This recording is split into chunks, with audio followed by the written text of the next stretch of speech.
We shall see. We're live! Are we?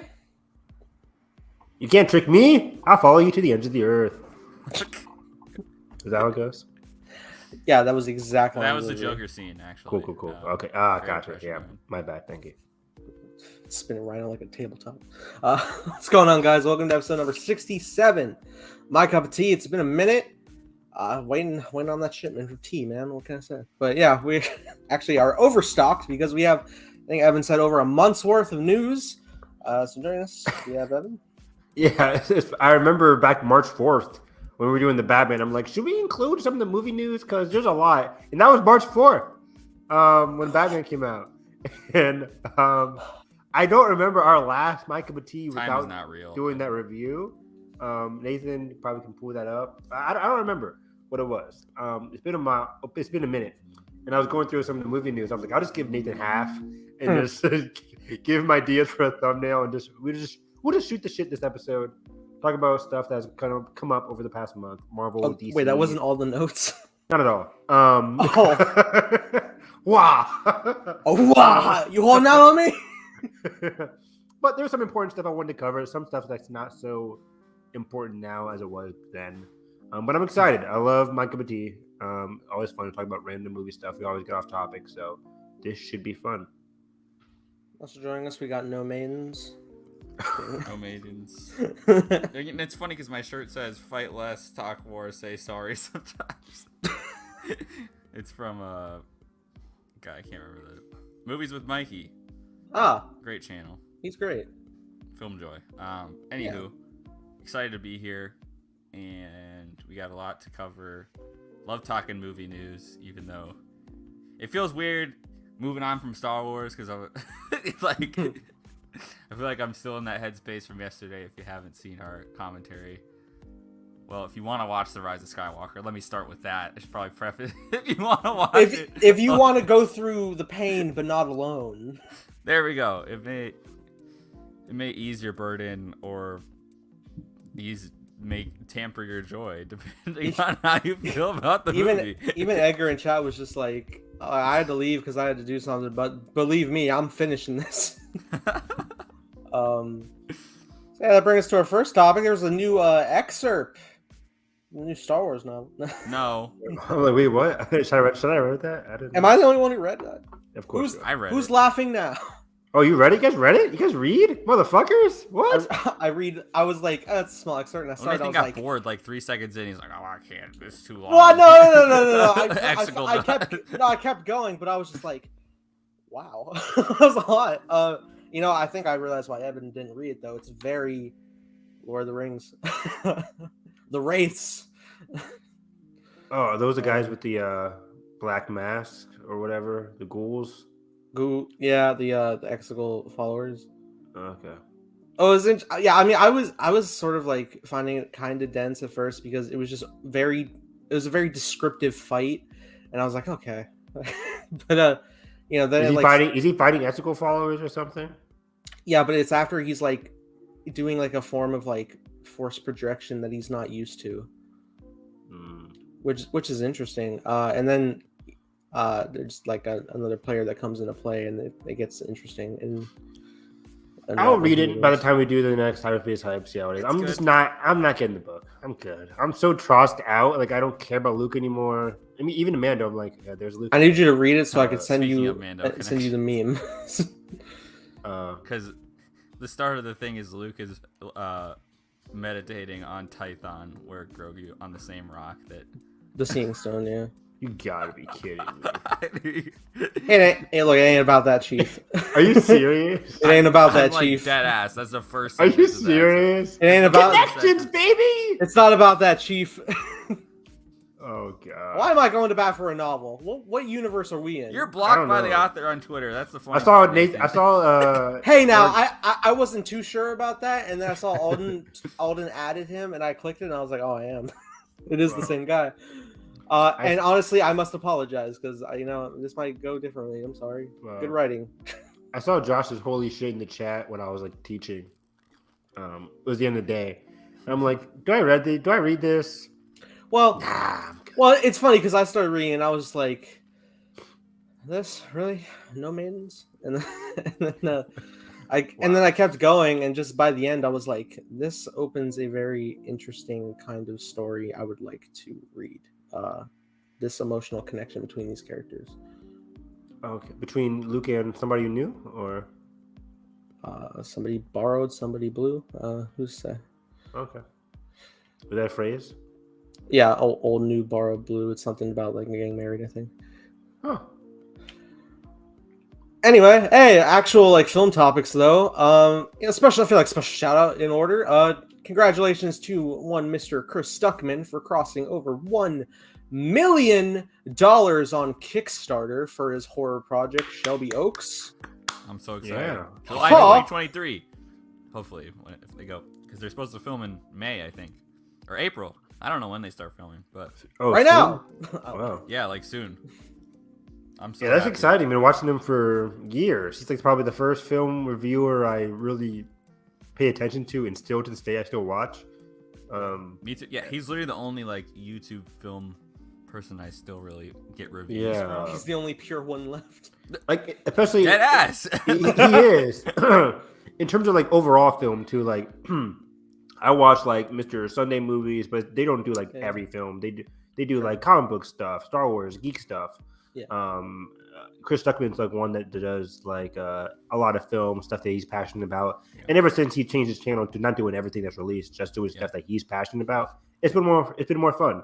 So I like his reviews and stuff. So and I like that whole growth because a lot of people just would stay obligated for the paycheck to just keep doing the same. Here's the next MCU movie. Give me my money. Yeah, basically. So. Check out our Tross commentary. Yeah. No, but yeah, it's super cool and it's horror too. A genre that I'm not usually a fan of, but I've been growing to be a fan of, and I'm excited to see low budget horror as well. So. And Evan, you could probably go to the premiere. Fun. Honestly, they're shooting in Ohio, dude. Like I thought you were like pay money to go to the premiere. I'm like, what? No, I bet you can go. Yeah, representing Ohio. So that's get Evan to Shelby Oaks. I could drive. What he lives in Cleveland or Columbus? One of those. Cleveland. Cleveland. Which one's closer? Cleveland. I should know this. I think Cleveland's closer than Columbus. Evan gets doxxed. It's like 5 hours. I know. We found Mr. Fan. I'm a fan. You can't escape me. I'll follow you, Chris Tuckman. No. The ends of the earth. Security. Yeah. Butler table. I might drive by, maybe. That sounded bad even. I said even worse. Oh, God. A drive-by. Oh, no. Never mind. FBI is going to be knocking on my door any minute now. Ooh. You guys hear sirens once again. Oh, imagine. Off the rails already. Not even 10 minutes in. Exactly. Let's talk about this deleted Batman scene. So our last episode of My Cup of Tea was on the Batman. We did nearly 3 hours about the Bat. The Bat, Reeves, the cat. Everything about it. The riddle. And Matt Reeves decided to release a 4K deleted scene of the Joker, who was teased at the end of the movie. You know, people like to see a comeback, right? Something like that. Yeah. Clown reference. And Barry Keoghan as the Joker. This deleted scene, Batman walks into Belle Reve. I forget, is that the prison that they're at? I forget what prison. Is it Arkham? Arkham State Hospital. Okay, right? Arkham. Yeah, they're in the jumpsuits. Yeah. Okay, yeah. So Arkham. And he's asking for information on the Riddler. Like he's still trying to figure out who the Riddler is. So he gives him like the evidence or the information and says like, do you have any ideas or what's your take on it basically? And then the Riddler just starts to riffing on him and just like Joker. Just being Joker, classic Joker. It doesn't really give him much. Like he kind of ends the conversation saying, you're not really looking to find out who he is. You're just like part of you wants. You're scared. You're scared. And maybe you realize they deserved it. Exactly. Yeah. Which is very interesting. And of course, like we kind of see Batman like struggling with that internally throughout the movie. Overall, I see why this scene was deleted. Like it doesn't really add much to the movie at all. It kind of slows the movie down. And on top of that, we just had interrogation scene with the Riddler, which is even better. And also, like you just said, it kind of sums up the theme, at least some of the themes in Bruce's journey, and it's kind of, you know, more explicit than. Exactly, that's the thing. And also, I'm glad it was cut because I think it would obviously have displaced Riddler's kind of menacing thing in the movie. Not even from just the character alone, but just the reputation of the Joker in cinematic history. People would be like, "Oh my God, Joker!" And I feel like it would have just kind of like not took me out of the movie, but like, holy shit. But as a concept, yeah, I do really like it. Do I think he's going to be the main villain in the next movie? Absolutely, I don't think so. I think it's going to be like later down the line. Yeah. And I'm fine with that. Or it would be interesting if, as Joker is more of a supporting villain. Honestly, I would be more thrilled with Joker as a supporting villain in this trilogy with a slightly bigger role in each movie than I would be with a full-on Joker movie at this point. That might be a hot take. I don't know. Especially, I mean, I love Barry's take. I think there's a lot of other things that Reeves is probably interested in. I really hope we see Mr. Freeze. That's my main thing, but that could be next movie. Yeah, I think Reeves is very on the same page. If anything, I feel he definitely wants to explore the more like what we haven't seen too much of side of villains, as well as in that sense when he does present the Joker, it's very like already established history, even though it's early on. Like I love the line Joker has is just like, it's almost our anniversary. Good stuff there. Good point. Yeah, so this is definitely a year one villain for Batman. Yeah, maybe even like the first. Probably, yeah. So like, what was he like when they first met? Like, did he already have that face, that figure? Probably, right? At least by the time he's captured, he is. Yeah, by the time, and I don't know if like Batman has an involvement of him falling into the acid, if it's like the same Red Hood story. I don't know. It's very ambiguous, as many Joker stories are. Mm-hmm. But I am like fascinated that they went for it's a Joker. He fell in the acid, and he fell in the fucking acid. Like most of his hair is missing. He's very deformed. He looks fucked up. Yeah, it looks grotesque. Yeah. Yeah. It reminds me of like not New 52. Maybe he is New 52. The what's his name? Not Zack Snyder, Scott Snyder. Like his Batman or his Joker like had like a very deformed mask face, like very weird. Oh, his face was like cut off. Yeah, exactly. Like this one looks kind of like around that same vein, like not cut off, but just very deformed, more so deformed than anything we've seen. Even like his smile, like the teeth are like out of structure. Yeah, very warped. Man, don't let Harley fall in. Fuck. Not right. Hopefully they don't do Harley in this trilogy. It's not really necessary, especially when we already have Margot so recent in our minds. I mean, even when it comes to like Harley, she wasn't always at the core. She was introduced first in the Batman animated show. Yeah. So way later down the line. Plus, the Joker, at least. DCU's having their fun, and they got a lock with that Harley.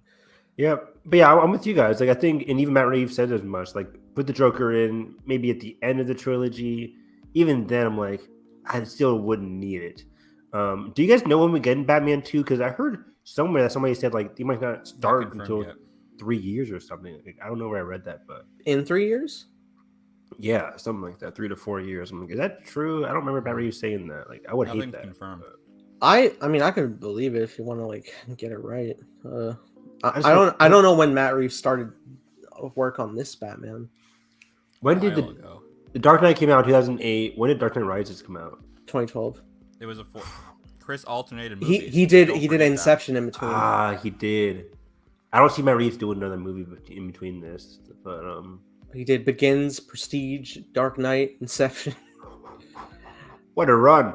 Rises, Interstellar, and then it peters out there. Yeah. Dunkirk and Tenet.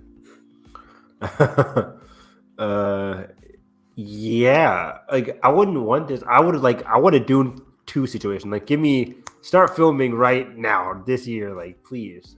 It was 3 years in between Matt Reeves doing Dawn and War. Okay, so I can see 3 years, so I'm gonna say 2025. That sounds horrifying.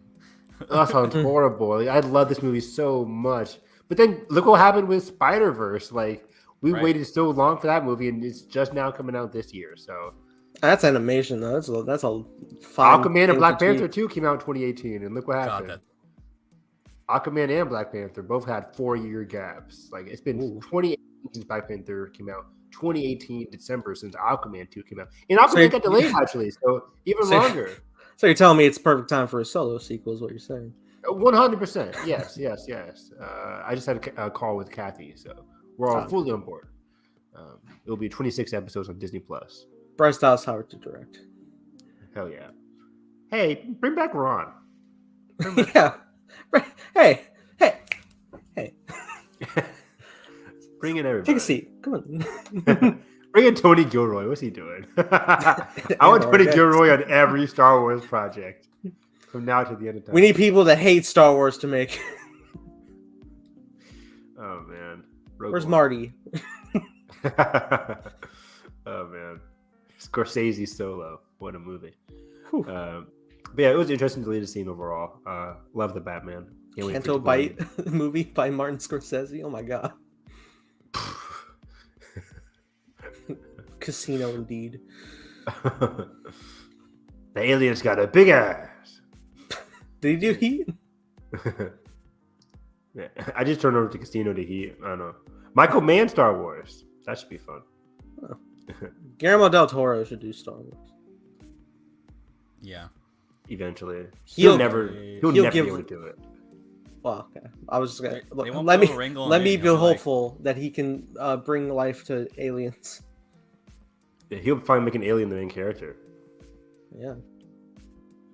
If you don't count Ahsoka, but anyways, what was after that one? What did I have? I don't. Do we leave Turning Red for the end of this? Maybe. Yeah, I can leave Turning Red for the end of this. Off the top of my head, Scream 6 Hey. is filming very soon. Just today, the director said they want to subvert expectations big time moving into Scream 6, which I like to hear because I think Right. Scream 5 is very subversive at sometimes, but very also plays into what we've come to know just in fun, unique ways. Ryan Johnson to direct. Phew, Oh. that'd be crazy. No, they already got directors and everybody's on board. Most of the people from the fifth one rumored to come back, I think. People that survived are coming back. But yeah, you guys should watch Scream 1 through 5 because you guys haven't seen. Cars haven't seen any of them, right? Or any of them? No. I had recently rewatched the first one before the new one was coming out, and I haven't watched 2 and 3 in like I want to say 10 years, and I've never seen 4. 4 is one of my favorites, and 5 is phenomenal. It's still one of my favorite movies of the year. Edgar, I think one of our friends, Edgar, had this like in his top 5. I wonder if it's still up there. I haven't looked at his letterbox. Josh went back on it, and we all I know. dragged him. really went back on it. I give it a 4.5 out of 5 walking out of the theater. Like I had a blast. Hey, I had a complete and utter blast. And it was funny because I wasn't a big Scream fan. I didn't love Scream 1 when I first saw it, but then I rewatched it leading up to this Scream 5, and I liked it a lot more. Especially in context of seeing Scream 2, 3, and 4 back to back. mhm. I was like, okay, now I really like Scream 1 because it's better than the sequels. But Scream 4 was a lot of fun. Scream 5 was also a lot of fun. Like I think 5 Commentary. definitely. I think these are the best movies for a commentary. Easily the best horror movies to do a Ooh. commentary on are the Scream movies. Just analyzing the killers and the deaths and having a lot of fun with it is very because it's a movie that makes fun of itself. So it should be very easy for us to like watch and make fun of the movie as it goes on and a lot of the convoluted plots and actions of Ghostface in each of the movies. But this last one had Jenna Ortega as like the main character. She is one of my new favorite actresses. Like she is great in Scream, and she was even better in the movie Fallout this year on HBO Max. Very hard not hard to watch. Very intense movie, Fallout, on HBO. It's about like there's a school shooting, and it's about her and her friends. Oh, that movie. Moving on past that, it's the first 5 minutes of the movie are just oh my god. And then she's like, just it's everything that happens after that. How does that event affect her? And I absolutely loved her performance. Like that was another 4.5 out of 5 movie for me this year. I absolutely love it. So she's great. I'm excited to see what she does next. But yeah, excited for Scream. You guys should definitely watch these movies. This Halloween, we should add it, at least Scream 1 into our like October. That'd be good. Oh, yeah, look at Carson planning 8 months ahead. I am. We have like 40 movies in the backlog. Still, my favorite commentary that we've done is The Thing by far.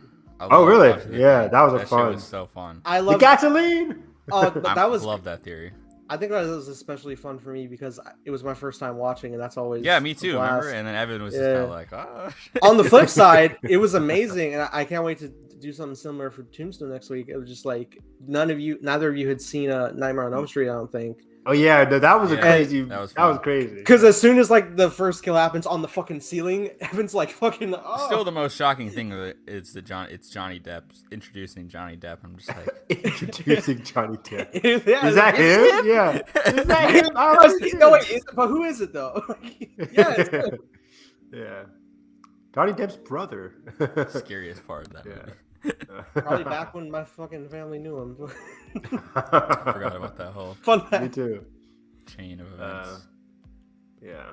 It should have been me, not them. Yeah. It's not fair. Nightmare was a fun one. Yeah, a lot of our horror stuff has been really fun. We're doing westerns next week with Tombstone.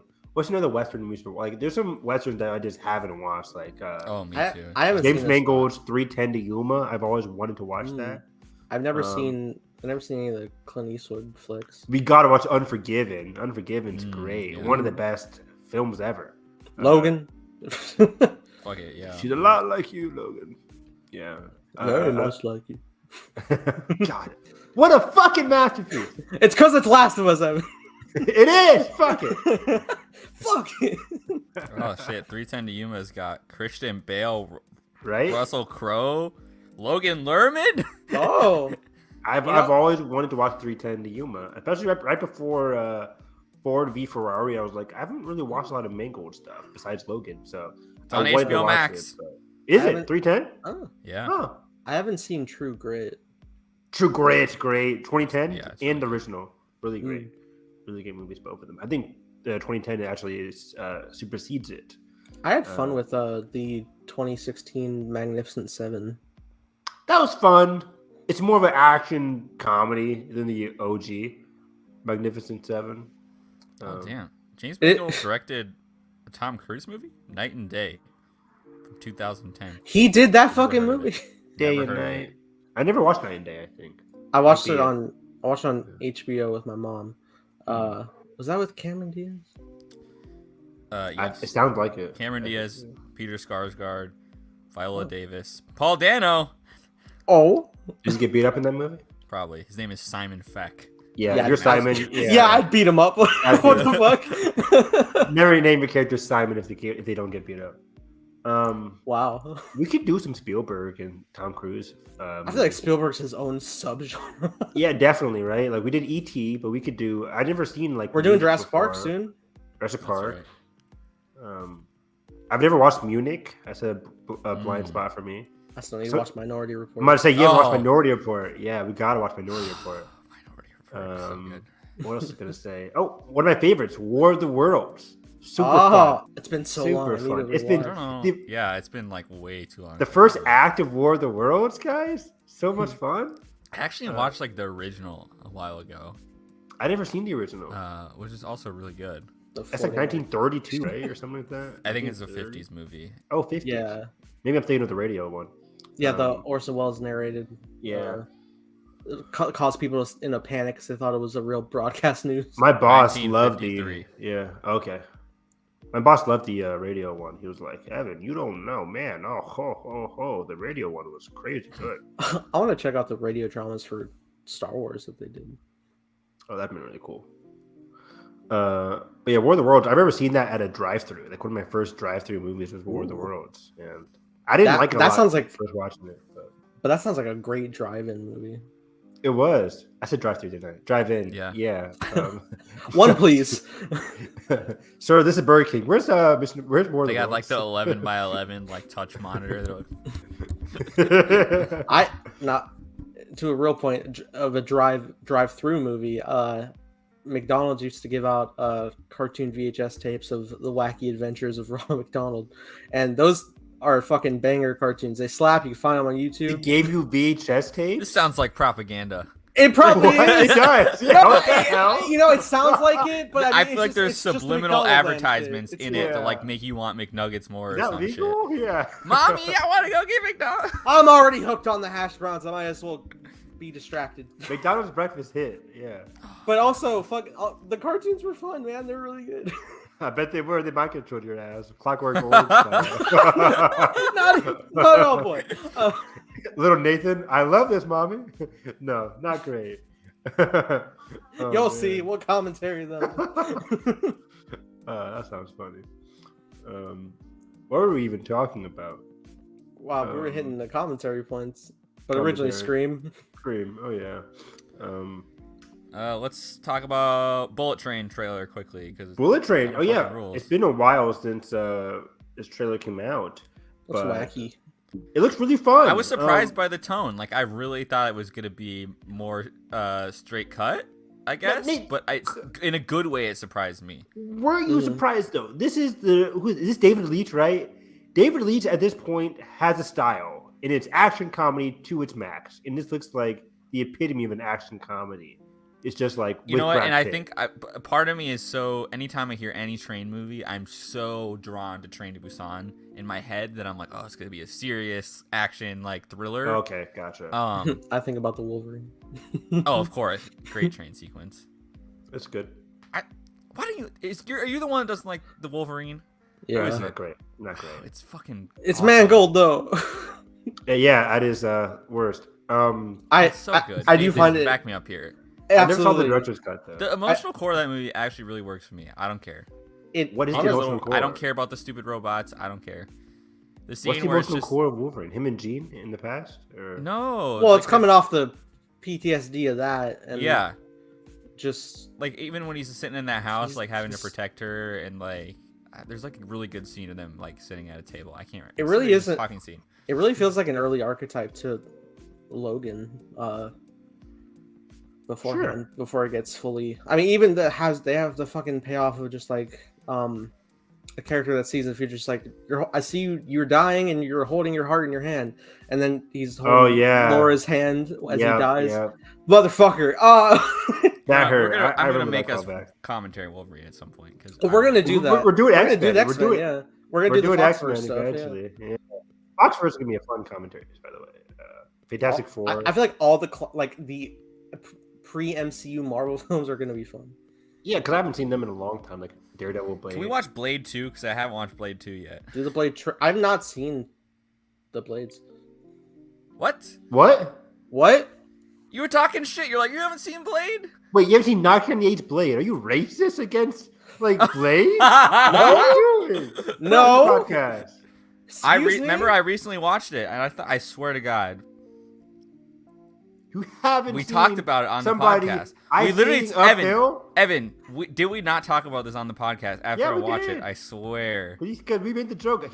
Yeah. Ice I'm like, skating this has the uphill. best. Like, that's great. And I remember You this. We said talked some- about it. I don't We know talked because about it it's because this was around the casting news or the writing news that there was a writer attached to the new one, and I was like, and I was talking about, I don't know how they're gonna do the tone for the MCU, and Nathan's like, oh well, I think they're gonna do this, motherfucker. Well, yeah. I mean, I can You speak. lied I to. can speak to like transference of tone. I've No. seen. All right, shut up. Until you watch the Words of opening tone, sequence. what the fuck? Until you watch the opening scene of Blade. Oh, well, I mean, I think I've gotten that far. It's like the fucking blood raining from the scene. Oh, you gotta watch it. I know. It's been the gaps in my Okay. fucking. I'll get off my high horse. I forgot what we were talking. I'm listening to two lives in this podcast. I'm the only one still truthful. It's still fear of art. Yeah. We all have Alright. our issues. Yeah. Okay. Wow. Yeah. I'm shocked. I don't know what to say. I mean, who hasn't seen Blade? Okay, it's fine. It's fine. It's not. All right, motherfuckers haven't watched the Um, best Western yet, but all right. Oh wow! Oh, Don't here we compare go. Tombstone to Blade. Watch yeah. me.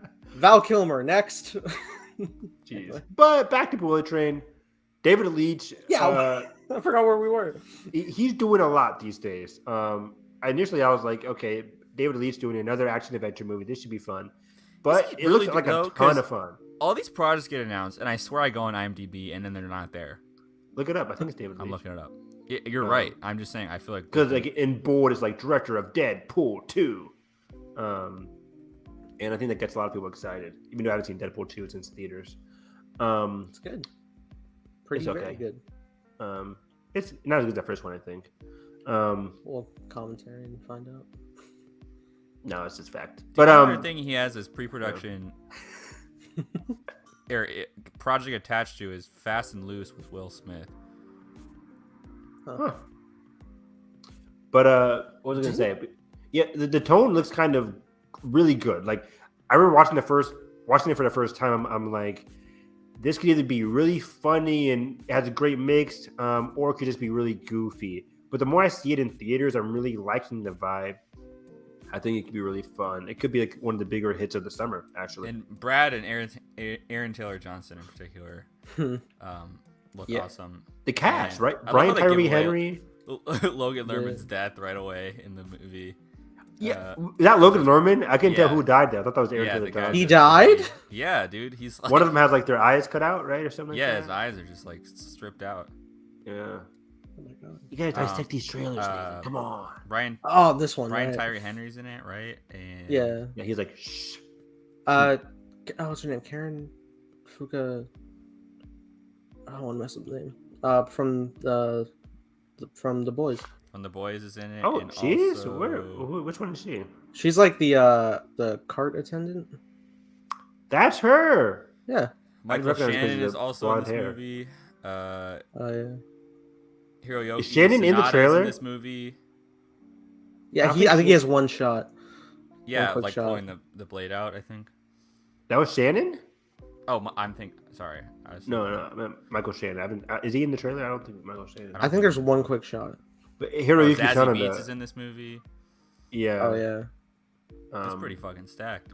Yeah, it looks like a stat cast. I think a lot of it is going to take place on the train, obviously, but there might be some scenes at the beginning, setting everything up between the different factions and the briefcase. What am I looking for? It's the object of a movie that gets people MacGuffin. Like, MacGuffin, yeah. So what's in the briefcase? That should be very interesting to find The out. Infinity Stone. Is it just money? I doubt it. But It's Marcellus Wallace's soul. there was a question on one of the box office Twitters, like, what's going to be the biggest domestic hit of the summer for This year? America? Yeah, is it going to be Bullet Train or is it going to be Nope? What, like I think non-franchise? Nope is or original biggest original? Outside original, yes. Sorry. Oh, okay. Obviously, Doctor Strange 2 is going to kill everything, but Either Strange or Thor. But, yeah, forget Thor's biggest in original July. movie. I think Nope will still make more domestically than Bullet Train will, but I could be wrong because how much did Us make? I think it had fair. Us Was made Us March? 175 million domestically, which is pretty good. Wow, that's great. Yeah.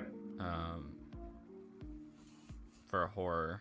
Yeah, what will be the highest grossing film that's not a sequel, prequel, requel, reboot, or spinoff? It's like Black Phone, Bullet Train, Elvis, Nope.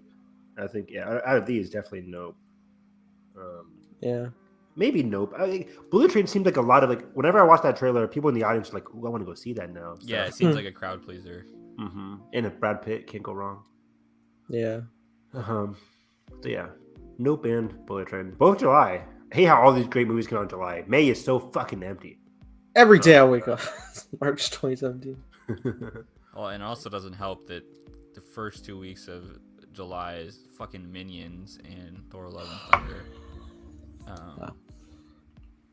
Minions also, pass. I feel like that it's not going to be as big as any of these, but Where the Crawdads Sing, that trailer that came out with Daisy Edgar Jones the other day. I think it's gonna be bigger than people expect. No idea what you're talking about. You didn't see that trailer that came out? Not at all, boy. I literally retweeted it. I swear. Oh, that helps. You don't follow his feed? Not at all. I don't have your notifications, Carson. I'm sorry. But I think it was trending on Twitter because Taylor Swift did an original song for the movie. Never heard of her. Oh my god. Okay, never mind. Evans on the Nathan, next help me album. out here with like. Is she the Did girl you that watch went out the with Jake trailer? Gyllenhaal? Me? I guess nobody watched the trailer. Okay. I never don't mind. read. I'm sorry. What's it about? It's like this. I think it's a romance novel that turned murder mystery thing. Sorry. I fell asleep. Oh! No. And I'm pretty sure we were all talking about it because Trey was talking about how he liked Daisy Edgar Jones. And That's the only thing that my brain She's, thought of. she's Trey. from Normal People, the TV show that I guess blew up last year. I need to watch that. It's on Hulu. Yeah. And she's the also one in that's in Fresh. Fresh? She's in Fresh. Yeah. And so that's why we were talking about it. Hopefully she's doing better than she was in Fresh. Oof. Oh, you didn't like Fresh? No, I mean her character went through it. Oh, It wasn't fresh. silence. I'll give you the silent treatment for that one. I'll let it go. I was like, It's I could- uncomfortable. I could. I had to give him a second or two of being uncomfortable. Guess I'll die. Jeez. What is this podcast? Yeah, I guess I'll retweet it again and I'll watch it. I'll keep it. I like a good murder. I like romance, so it sounds interesting. He likes a good murder. Ladies and gentlemen, we got him. let me tell you. Yeah. But I don't know who else is in the movie. I was just looking at release schedule. Oh. And it's weird because we have DC Super Pets in July as well. Same weekend as Bullet Skip. Train. maybe. So even May is even more empty now because now Doctor Strange has no competition until Top Gun. Like, Nice. Jesus Christ, talk about $1 billion in the making. But yeah, Bullet Train should be fun. We also got word of just today Nova limited series. Did you guys hear about that? I did. From Well, the- it's either going to be a movie or limited series. It's not too clear actually yet. I think I'm assuming One- series. one of the THR people said like it's more so series than movie. But yeah, you're right, not confirmed yet. Mhm. And I think they're going with Richard Rider. Are they? I think that's among the rumors. I didn't read that. I would rather have Sam for Young I I heard a lot of character. people saying that too. Let's do Sam for Young Okay, Avengers. who is Nova? I don't know Well, who that is. are you familiar with the Nova Corps in the MCU? The No, one led by what's her on, name? on Xandar in the first Guardians. What's the yeah, actress? they were. Weren't they Glenn just Close. like defending the planet though? Yes. Yes, but none of them had like the Nova Corps power, right? Or like the. Yeah, they're not all like powered up like Nova is. Mm-hmm. Okay, Not to but To that point, that's my that's where he's from. Mm-hmm. yeah, and that's really as far as I've gotten. I think so. Nova's Yeah, I'm not- knowledge.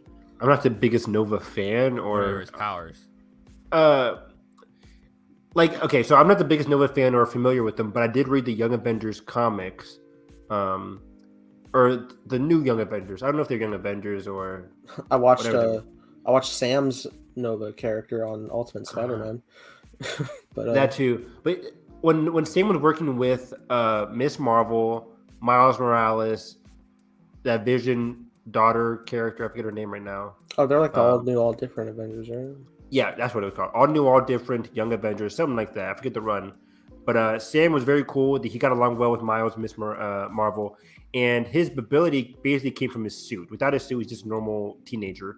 But when he has the suit on, he gets plasma blast, he can levitate, strength kind of thing. So basic powers in terms of like, I'm a guy in a suit who can shoot laser beams. But he's pretty strong, very strong. The Rocketeer, if you will. Yeah, Not exactly. But Yeah. So he's an Iron Man now. hey, No, He's a it's more teenager. like it's more cosmic based than Iron Man. It's not technology. It's just yeah. Cosmic but, Iron. No. Does he have like a tragic backstory, or is just the regular team? I'd imagine. Like, Was his father Richard Rider? Are they father and son, Nathan? I don't. Richard and Sam? I do not All right, recall, you know but what? I just have Google at my disposal. Who You do. is So, Nova? I do know Christian was pitching a cool idea on Twitter. What he would have preferred to see is Richard and Sam both in it as like a duo. Oh, Like father and son TV show. I would, yeah, like a movie. Yeah. a master and apprentice type I like that. training. Randomly chosen to become a member of the Nova Corps until the Annihilation Wave destroyed them all, leaving him imbued with their combined power and guided by the super-intelligent world mind computer. Richard Rider wages a one-man battle for the justice of Nova. Oh, they definitely. Well, shit, they definitely have that set up for the MCU since Thanos destroyed Xandar. The Avengers, like Infinity War and Endgame, are perfect like prologues to a lot of different characters in the MCU at this point. Yeah, it's I guess it says Xandar was threatened by the Skrull Empire. Secret Invasion's coming up. It's all leading up, yeah. Secret Invasion, Miss Marvel. I mean, the Marvels. Right? Oh yeah, it's all coming together. We gotta do Emperor's New Groove sometime. So yeah, I think Nova, and people always wanted James Gunn to use that character because James Gunn, like the cosmic guy. That was one of the earliest characters I see people like theorize who would appear in the first Guardians film before we saw anything for that. I was following like trade reports like fucking black and gold Iron Man be in it, like all these different things. People thought Nova was in Endgame. Remember that? Yeah, like one of the trailers. But yeah, that could be fun, possibly. I bet there's tons of like. I wonder when we get our next announcements for the next upcoming Marvel limited series. Nova then came into contact with Drax, who taught him how to better control the Nova Force and how to kill. Like, hey now. Several beings joined the United Front alongside Nova, including the Silver Surfer, Ronan, Gamora, Moondragon, Space Knights, Stardust, Blastar, Redshift, Super Skrull, Star-Lord. So yeah, as you can tell, very cosmic character. I feel like if we're gonna wherever we see him pop up first, I can imagine probably as an end credits Encounter with Galactus. Holy shit! Probably like at earliest, probably see him in Guardians 3 in a post credit. Yeah, cosmic, and then maybe his TV show could take place on Earth, or it could be a whole cosmic series. I would like that more. I'm tired of all these Earth stories. Nova temporarily returned to Earth when Steve Rogers asked him to become part of the Secret Avengers. Nice. He was dispatched to Mars for this mission. Mm-hmm. They needed moms. Yeah, there's a lot of shit in here. Yeah. So much lore. Next up, Daniela Melchior. Oh, I probably butchered her last name. Ratcatcher 2, basically, from Suicide Squad, is in Fast and Furious 10. Newest addition to the family. Letty's sister or some shit. Yeah, oh, God.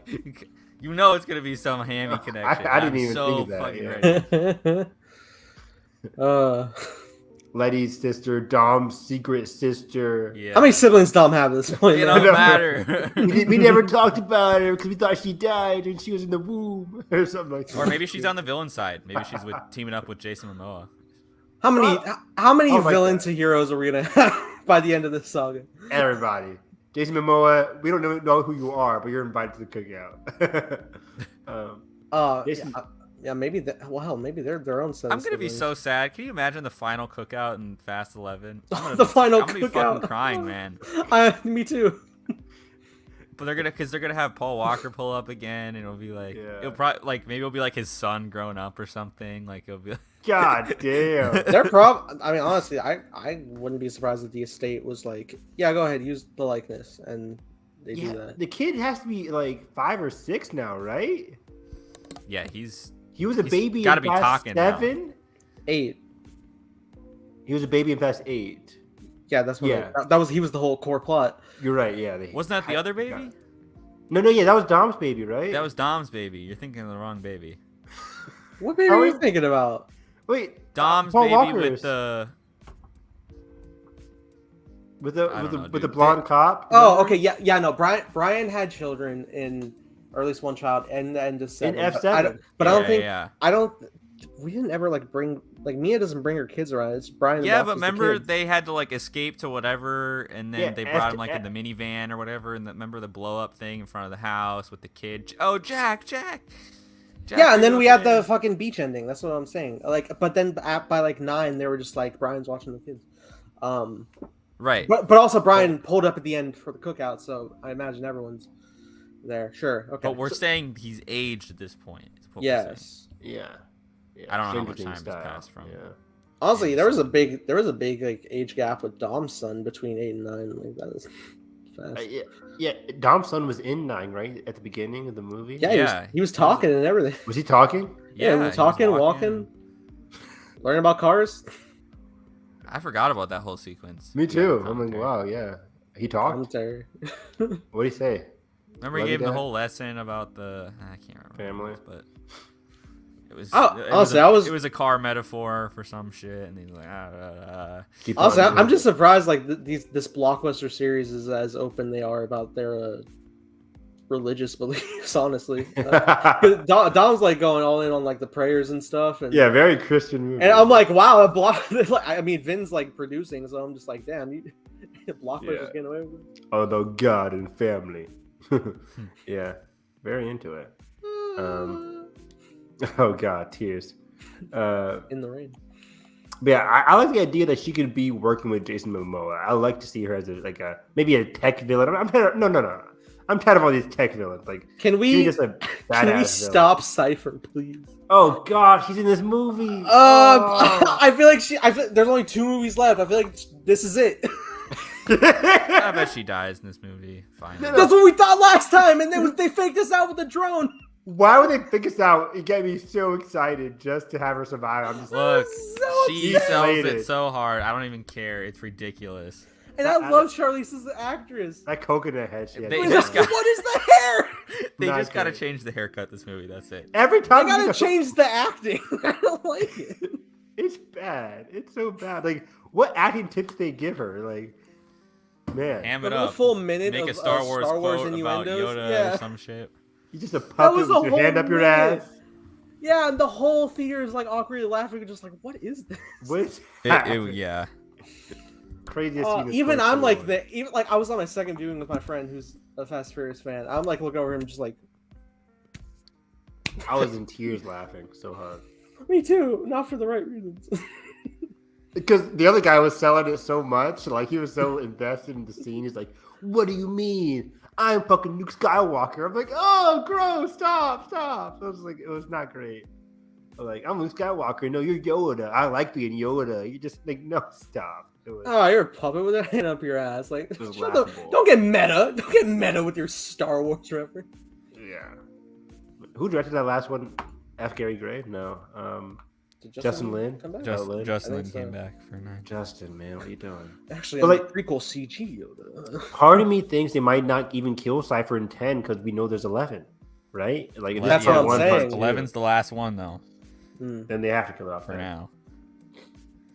Are they going to Earthbender or something? What's the title going to be? Are they just on the numbers now? They did F9, so let me tell you, because F10 forever. Yeah, I mean, because I imagine they would just like to have a definitive title, part 1 and 2. F10, Dom's Revenge. The Return of Dom. What the fuck is the Twitter? Fast and Furious? Fast, Furious? What if they call it like Furious Family, part 1 and 2? Furious 10. I don't know. God. Furious Family. I like that. Furious I'm looking up the Twitter because... You think it'll be there? It's called, their Twitter's the Fast Saga. Yeah. F9, the Fast Saga. They just have hashtag F10 on Jason Momoa's announcement. Well, yeah, I'm sure they don't have anything yet. Yeah, short and sweet. Man, that's hilarious. They'll slow and the steady.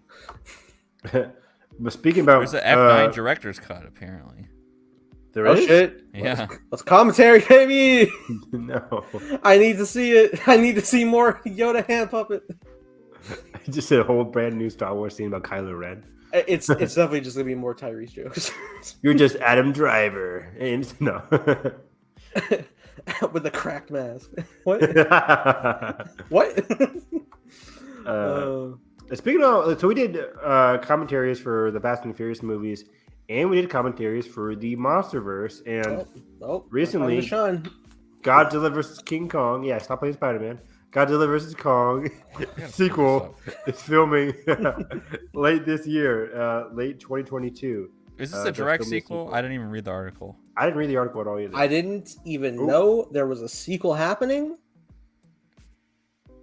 I thought that we just confirmed that there was going to be another MonsterVerse movie by Adam Wingard or whatever. Yeah, it was supposed to be Kong related. Right. Oh, but now we're getting a sequel? Is this one and the same or more? I don't, because now the wording they're saying is Godzilla vs. Kong sequel. So is it another, the both of them? Let me read this. Now, do you have the article there, Carson? You're faster than who me, originally Variety. Here we go. Yeah, so there was like conflicting talks about what the sequel could be about. Because Adam Wingard was doing something, but then wasn't there something else also announced? And aren't they doing a TV series on one of the streaming services? The Apple TV series, Apple, the MonsterVerse, following the family that has ties to the Muto organization or the Monarch organization. Yeah, this could be interesting. So, if this is a sequel to Godzilla vs. King Kong, what threads do we have to go on? Well, first off, I'm going to imagine it's not going to be Godzilla versus King Kong. I imagine it'll be a team up through and through. Oh, you think they're both going to be in it? Well, yeah. If it's, I think them saying Godzilla vs. Kong sequel is just them saying the movie that takes place after Godzilla vs. Kong. Not that they necessarily both have to be in it. I think. Well, I'm running with it. Because I mean, I don't. Wouldn't you rather one like a Kong 3 or Godzilla 3 or something like that? Or would it be Kong 2? Adam Wingard, I guess back in the release, spoke to Deadline about what he would do if he were helming the sequel. He was saying, the clear starting point we teed up, exploring Hollow Earth. I think there's a lot more to do. Oh, yeah. This is the prehistory of planet Earth where all the Titans come from. We tee up some of the mystery in this film. Things I want to see resolved and explored, pushed to the next level.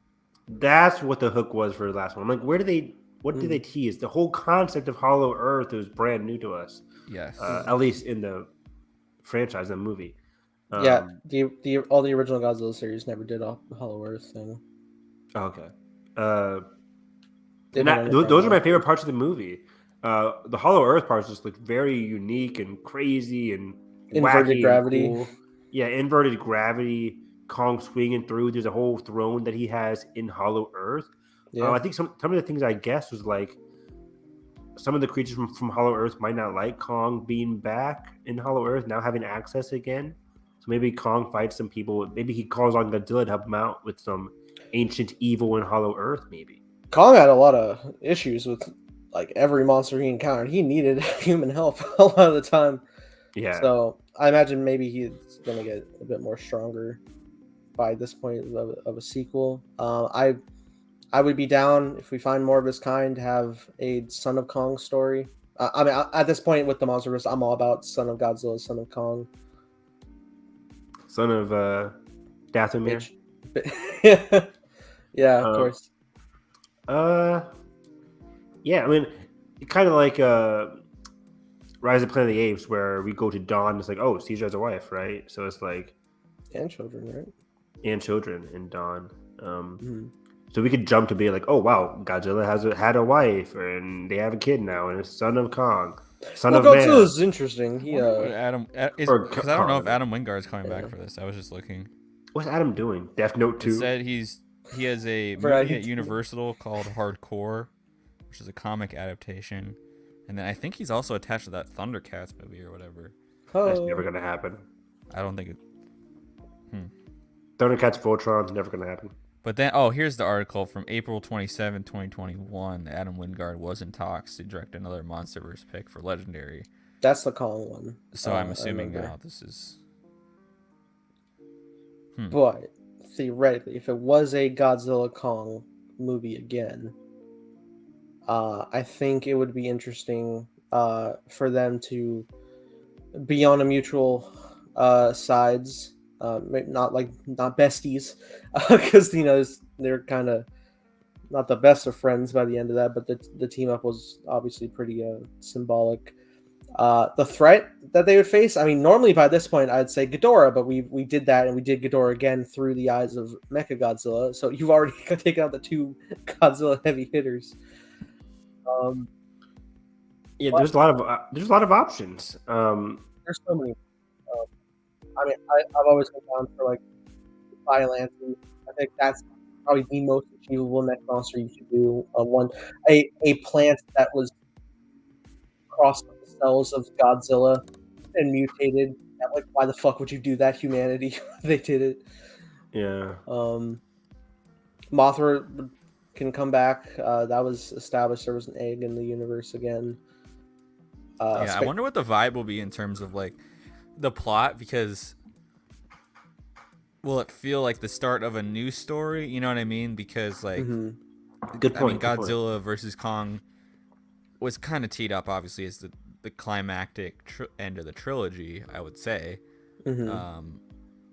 Given that Godzilla 1 was in 2014 was it's mostly also the mystery of Godzilla. Then it was okay. Now there's more monsters, and then like that is like even more building on that threat. Now we got Godzilla versus Kong. Got to take down humanity in a sense, or the bad of humanity. And it's so funny because in terms of like the Godzilla trilogy, as it were, it's funny because like the first film like the whole marketing was just like, oh fucking Godzilla, everybody run.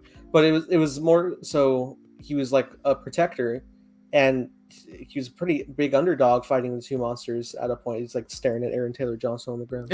And then I love that. And you know, then it just kept going even more where we're trying to help Godzilla in the sequel and power him up, and it's like a big savior moment with the protector of the Earth.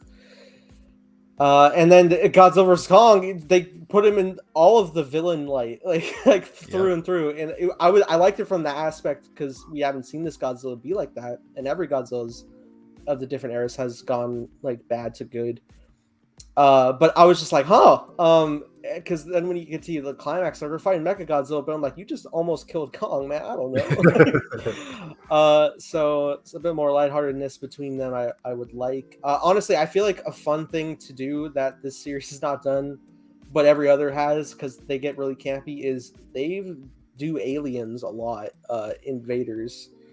I was about to say, didn't they confirm like the three-headed one from Godzilla King of the Monsters came from space? Yeah, they did. Yeah, that's like the extent of it. He was an alien that came. He was a false god figure for Earth, which is a really fascinating concept there.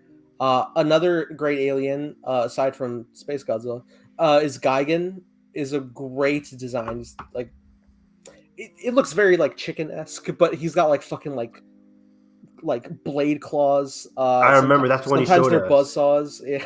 Yeah, which can be very goofy, but I remember you showing us that like after Godzilla vs. Kong. That one looks a little crazy, but I would love to see them do it. Do you guys think they bring back our boy Kyle Chandler and Millie Bobby Brown? That's what I wonder. Do we just start this off fresh and have new humans to lead us through? Yeah, is this a new end of this franchise, or are they keep on going because they make more money? That's the thing. I always felt like that was a downfall to a lot of the Godzilla projects, because like every new one, it's like there's like 9 times out of 10 we're starting with a whole new set of humans, and it pulls away from the monster plot, even though they're like the through line of the monster plot.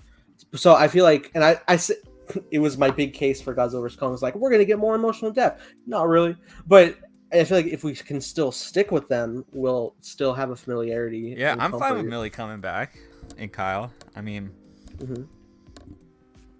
if they write a good script around them, I think it would work.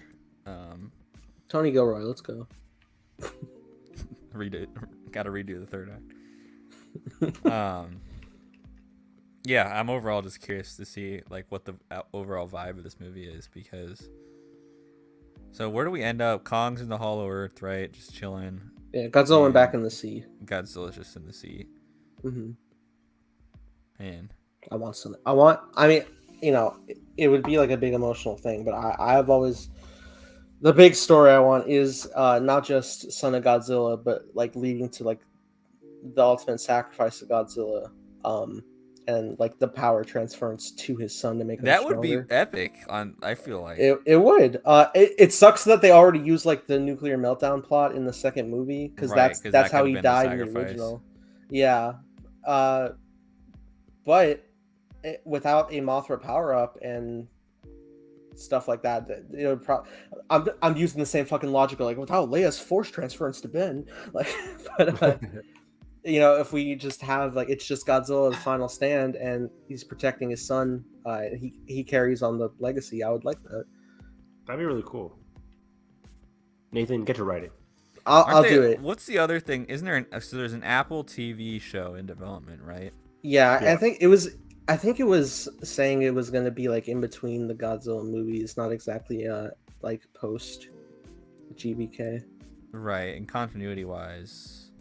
And I think it's I'm sure Godzilla will pop up, but I think it's more so going to explore different monsters with the probably on Monarch a smaller family. scale. Yeah. So I'm curious what that turns out to be in tandem with this new movie. Bring back Rodan. I'm still worried about that series because I'm like, if that's a family-oriented series, and like I really don't care. Like I want it to be a monster-focused series. Did it say that? They said like the family related to Monarch, right? Or yeah, they discovered their ties to Monarch. All right, Evan, how about I pitch you this? Monsterverse, Agents of S.H.I.E.L.D. style. That could be good. I love me. You know how to hook me. Agents of S.H.I.E.L.D. Perfect. That would be great. Hey. Bring back the whole Agents of S.H.I.E.L.D. cast and make it like a weird like Flanagan anthology. Oh my god, Ming-Na cast. Wen and Godzilla, give it. Oh gosh. Oh man.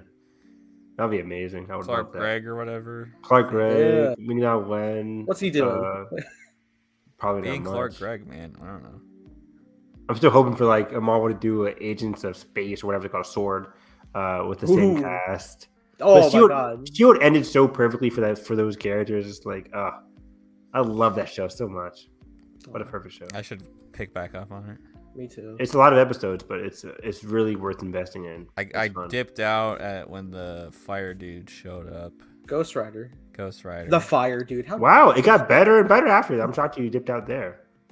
Well, so you didn't because what happened was I binged all of it, and then it started airing weekly with those episodes. And I completely fell off. You couldn't keep up. Yeah.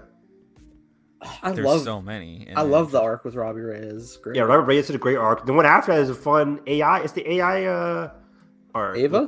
Not AI. Yeah, with Ava, which was Oh, great. fucking the fucking brother from the Mummy is in it. Oh? Jonathan. Oh yes. Yes, he's great. I remember when he popped up, I was like, He's amazing. He's amazing. He has a great arc with a boy Fitz. I need to get back. Fitz in him a great arc in that arc. So yeah, Agents of S.H.I.E.L.D. had just some great, fantastic arcs in their shows. Is there anything more breakable to your soul than Spies Goodbye? Tears. I remember crying watching that live, Carson. Yeah, that was great. Spies Goodbye. It was a goodbye to some of the characters from the show. I remember being so stiff next to my dad watching it, and like we finished, and I was like, "Good night." And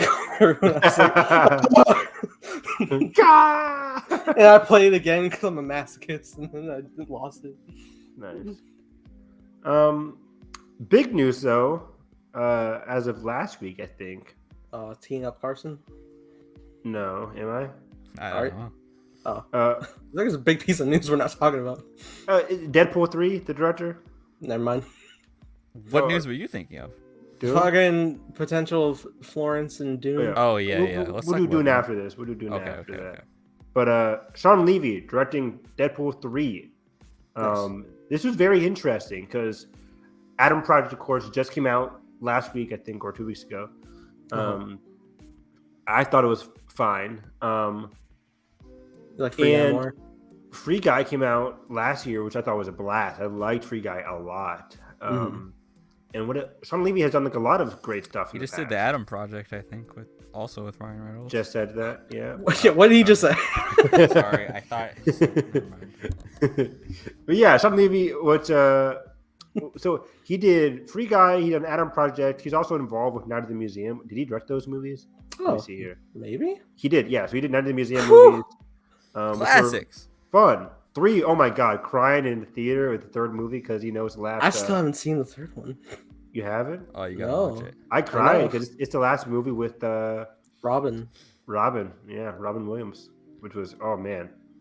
Real Steel. He also did Real Steel. He did Sean Real Levy. Steel. Yeah, Sean You're Levy's been selling around me for a so minute. much. All these Yeah. all these classics of just like He was pretty a producer in simple Cheaper by the Dozen. Oh no, he directed Cheaper by the Dozen. Directed Cheaper by the Dozen. Oh, the The Steve Big Martin Fat ones? Liar. Steve Martin. Yeah. Big fat. What the fuck? I'm a fucking super fan of this guy. Yeah, there's a Sean Levy category. He on the directed Slowdown. Pink Panther? What the fuck? Ooh, gross guy. Oh, Wow. but he also did This Is Where I Leave You with my boy Adam Driver and my other boy Jason Bateman, which I love. This Is Where I Leave You with Tina Fey's in that too. I haven't seen it, but it looks cool. It's really great. He was a producer on Arrival and Love and Monsters. Nathan's gotta watch Love and Monsters. So- Yeah. Of course, he's a famously a producer on Stranger Things. He's the guy that helped find those kids and all. Right. Yeah. I feel like that's where I know his name from most. Exactly. He's mostly known now from I'm the producer of Stranger Things, even though I don't direct it. So yeah, he's been around for a minute. Early 2000s kind of director. Came back with Ryan Reynolds and Stranger Things. But yeah, so he's done a lot. He's obviously with Cheaper by the Dozen, Deadpool, This Is Where I Leave You, Real Steel, Night at the Museum. He's a good comedy, drama, comedy, action kind of director. And recently he's had a great working relationship with Ryan Reynolds. Again, I like Free Guy a lot. I think I gave an 8.5 out of 10. I think I gave Adam Project a 3 out of 5. I think the whole dealing with two Ryans in the form of Ryan Reynolds and the kid who's acting just like Ryan was exhausting. Even though I did like the kid's performance, he did a really good job at being Ryan. It was just a lot to handle. There was a lot of Ryan. It was a lot of Ryan, a lot of quips. It's like the thing we've been complaining about, but seeing 2 of it in the same movie for 2 hours, man. And scarred from. But it had some What good. cost? Had some good emotional scenes. Some people were really overboard with Ryan Reynolds' performance. They're like, that one scene with him in a bar was Oscar worthy. I'm like, no, it wasn't. Oscar. It's not. But it did have a very good ending, very emotional ending. But also, the Adam Project had some bad time rules, and it was very convoluted. And I'm very particular with those kind of things in movies. If you're gonna do time, do it right. Don't make it confusing, or don't just brush over the details. I'll be They careful. kind of did that. Oh wow. And You're sounding like your character, I'm writing, honestly. awesome. I'm the guy that hates time. You hate shenanigans, I'm sure. Awesome. Curse. Do I say ghouls? I'll write it in. Yes. We don't know each other. You're just like, who are these ghouls? Running around town in my city. You're a lawyer. My city. My accomplishment. Not yours. But yeah, Sean Levy. I think that's a good mix for. But I wonder, how does his style? His style already seems very MCU-ish. Just watching Free Guy, Right. watching Adam Project, it seems like boom. Put that in the MCU. So what's it and going to be fits. explicit? What's explicit Sean Levy like? We don't really know. Oh, you're right. We never. Does he do rated R movies? I mean, Nothing you listed. This Is Where I Leave You is rated R. I think. Night in the Museum 3 definitely is. Real Steel was not No. rated R. This so is where it'll be I leave interesting, you. and it will be the first Disney produced Deadpool movie. Yeah. No, it'll be under 20th century. Yeah. band. Yeah. Well, I don't know if it will anymore. And I think it was they said this is the first time since Ryan's producing with his company, which is the first time Marvel is distributing something or Disney's producing something with a different branch production house distribution of it. Because when it comes to Sony, they distribute the Spidey films. Right. Gotcha. Yeah, that should be interesting. Of course, this Deadpool 2 came out in 2018 at this Yeah. point. I wonder when 3 would come out even. The theory right now is 2024 at the earliest, right? Yeah, it would have to be. Because 2023 next year again is Ant-Man, Guardians, confirmed. Will we get Fantastic Four by The Marvels next year as well, right? Marvels, yep. Marvels, Ant-Man, Guardians confirmed. That's 3 already. They could do Blade. And Blade, I think Blade's coming in that fall date. Yeah. And 2024 is a rumored Fantastic Four, Shang-Chi 2, maybe Deadpool? Maybe Deadpool. Yeah. 2024 at the earliest. But then 2024 to 2018? 6 years. Jesus. But Deadpool is a character where it's like, hey, it's been a while, guys. Welcome back. Boom, $1 billion. Or something. Look at all this bullshit. We got acquired. Oh, yeah, for sure. Now we're only the second worst evil corporation, cut to like Bezos or something. But do they make those jokes in 2024 by that point? I don't know. Like Disney being acquired, what happened like 4 years ago? it's so funny. I'm sure. I'm sure. Like, because none of the properties are doing it, that they'll be like, oh yeah, he's doing it. Everyone wants to see Deadpool talk about it. It would be been funny such to, old news at that point, though. But yeah, I think it was. But we know it hits. It's a home goddamn miracle that SEC hasn't came knocking down the fucking door. Yeah. I just hope he calls it a scary monopoly. It should be fun. I didn't love Deadpool 2, but I think Deadpool 3 could be a lot of fun. And this has different directors each time now, right? So Tim Miller, David Leitch, and now Sean Levy. Boom, boom, boom. I think 3 pretty different directors. Yeah. What's Tim Miller doing? Last thing he did was Terminator Dark Fate. He Terminated Dark Fate, which I liked. That was good. I like Dark to Fate. check out both that, and then there's this Netflix series the called TLJ of the Love and Terminator. Robots. Is that what the Netflix? It's like I don't know if it's an anthology series or Oh, or a collection the Fincher one, or not Fincher, but Love and it's by Tim Miller. Love and Robots. I can't remember. It's animated. I heard anthology and I was like, skip. Okay, I'll tell you what it is. Love, Death plus Robots is what it's called.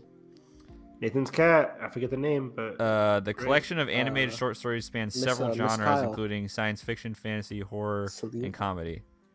World-class animation creators so it's like Star Wars Visions, but with different genres and just random sci-fi stories.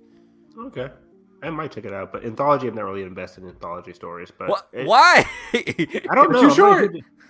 not a huge anthology fan. Like, you want me to get invested in 30 minutes and see an entirely new character? You are such Me a with liar Vision. because you ate up Visions like no I tomorrow. did, because it's Star Wars. Okay, but it's also I ate a up some 30-minute Visions. contained story. You're in Star Wars. I don't like anything. But this is just sci-fi. It's just different. it's It's just why- not Star Wars sci-fi. It's why I couldn't get into the Okay. certain point of view books in Star Wars. What? Like different characters, each chapter, boring. Like, give me a story that I can flip through. Like, that's just for me. For movies, books, TV shows, like, I need to know there might be a second season or a second book in the series. Okay. Or else I'm not Well, reading. anyways, Tim Go Miller is the read- creator of this show, Go read the Yoda point of and view. I've heard good things. I actually did read that one because you kept talking about it nonstop. It's good. It's good. How about that Aunt Beru POV? Oh, I didn't read that God. one. I think. I remember Carson being in such disbelief, like, no, they didn't. So yeah, they did. Aunt Beru, and it's actually really fucking sad and tragic. She had aspirations. Speaking of aspirations, Don't choke on them. I guess I was going to segue to Dune, but I didn't know how to segue to aspirations to Dune. But here we are, Dune 2. Apparently has Monsters cast. Unleashed. Stop it. I mean, if the monsters are worms, then maybe, right, Carson? I'm not sure. Can of worms, if you will. Get out of here. Okay, continue. Dune 2 is cast Florence Pugh as Princess something. Irulan. Thank you. Crap. And then Austin Butler, is that his name? Yes. As It's Fade Rotha. Fade Rotha. Interesting casting. So Florence Pugh was the name people really wanted, but it was between her and Anya for like fan casting for Princess Irulan. And it just so happened we got one of them, which makes sense. For They're Carson's both sake. they're both very busy, but Anya Taylor-Joy has just had stacks and stacks of projects. So She got Furiosa, right? yeah, Furiosa in 2024. But I yeah, think she just finished Peaky Blinders, right? Mm-hmm. She's still in that? Yeah. I thought so. But she's filming a lot. Florence Pugh is also very high in demand, but I don't think she has quite the future rollout as Anya. But yeah, so Florence Pugh. What are your take, Carson? Do you think she's good for the character? Yeah, I think she's great for the character. I think there's a little bit of misinformation out there in terms of like, oh my god, love triangle, blah blah blah blah. You and Edgar were joking about that, but what does that mean? I'm so confused. Temper your expectations on that. Oh boy. It's complicated. I remember that tweet that was like, y'all in it for a rude fucking awakening. What does that mean? Like, what is the romance like in this series? Like, do him and what happens to Zendaya? What happened to the princess and Zendaya? Do they die? What happens? I can't say anything. Zendaya. I'll just say that with royal families, shit gets complicated, and sometimes you got to make sacrifices to keep the galaxy going. Don't make promises you can't keep, but those are the best kind. What's happening? Who's making the sacrifice? You'll find out. Paul or Princess Irulan? But it makes me a little sad because I wanted Mahershala Ali as the Emperor. Shaddam, who is Irulan's father. Shaddam 4. Shaddam. Okay. The audiobook. Yeah. He's in the first book, right? The second half of the first book. Prominently.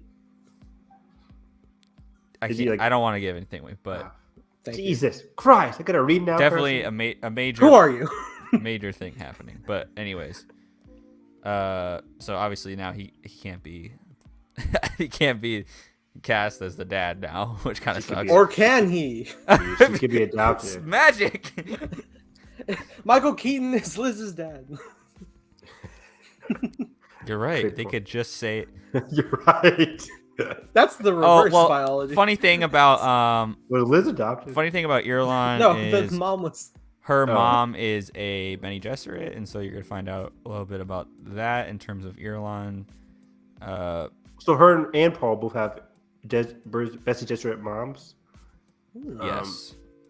So I'm pretty sure. That's interesting. So how does the relationship go between Jessica and Princess Irulan then? Do they have a relationship? Irulan is like okay, fine. Just significantly less powered. Tease me with her characteristics. Is she hard-tempered? Is she nice? Is she kind, mean, angry? Well, kind of think of somebody who's stuck. I mean, she doesn't really have a lot of agency at first because of her dad, right? Because of the Emperor. Mm-hmm. But as the situation develops, she definitely I would say she becomes more hardened over time, kind of in a tragic way, kind of in a interesting cynicism way, kind of in so it's very interesting as she has to do certain things. I'm trying to dodge without asking any spoiler stuff, but okay, it's interesting. So what is her relationship to her father? Does she respect him? Does she hate him because of the situations that she's in? Yeah, that's a spoiler to her, I guess. Never mind. Don't forget I said that. But what's her relationship to her? What about her brother now, Fade Rotha? What's their relationship like then? They're siblings, right? Are they siblings? Fade Rotha is the. Oh no, Fade Rotha is the nephew of the other guy of Baron Harkonnen. So never mind then. Yeah, he's a nephew and heir of Baron Vladimir Harkonnens. He is ruthless, crazy, kind of the antithesis to Paul's kind of calm, collected demeanor.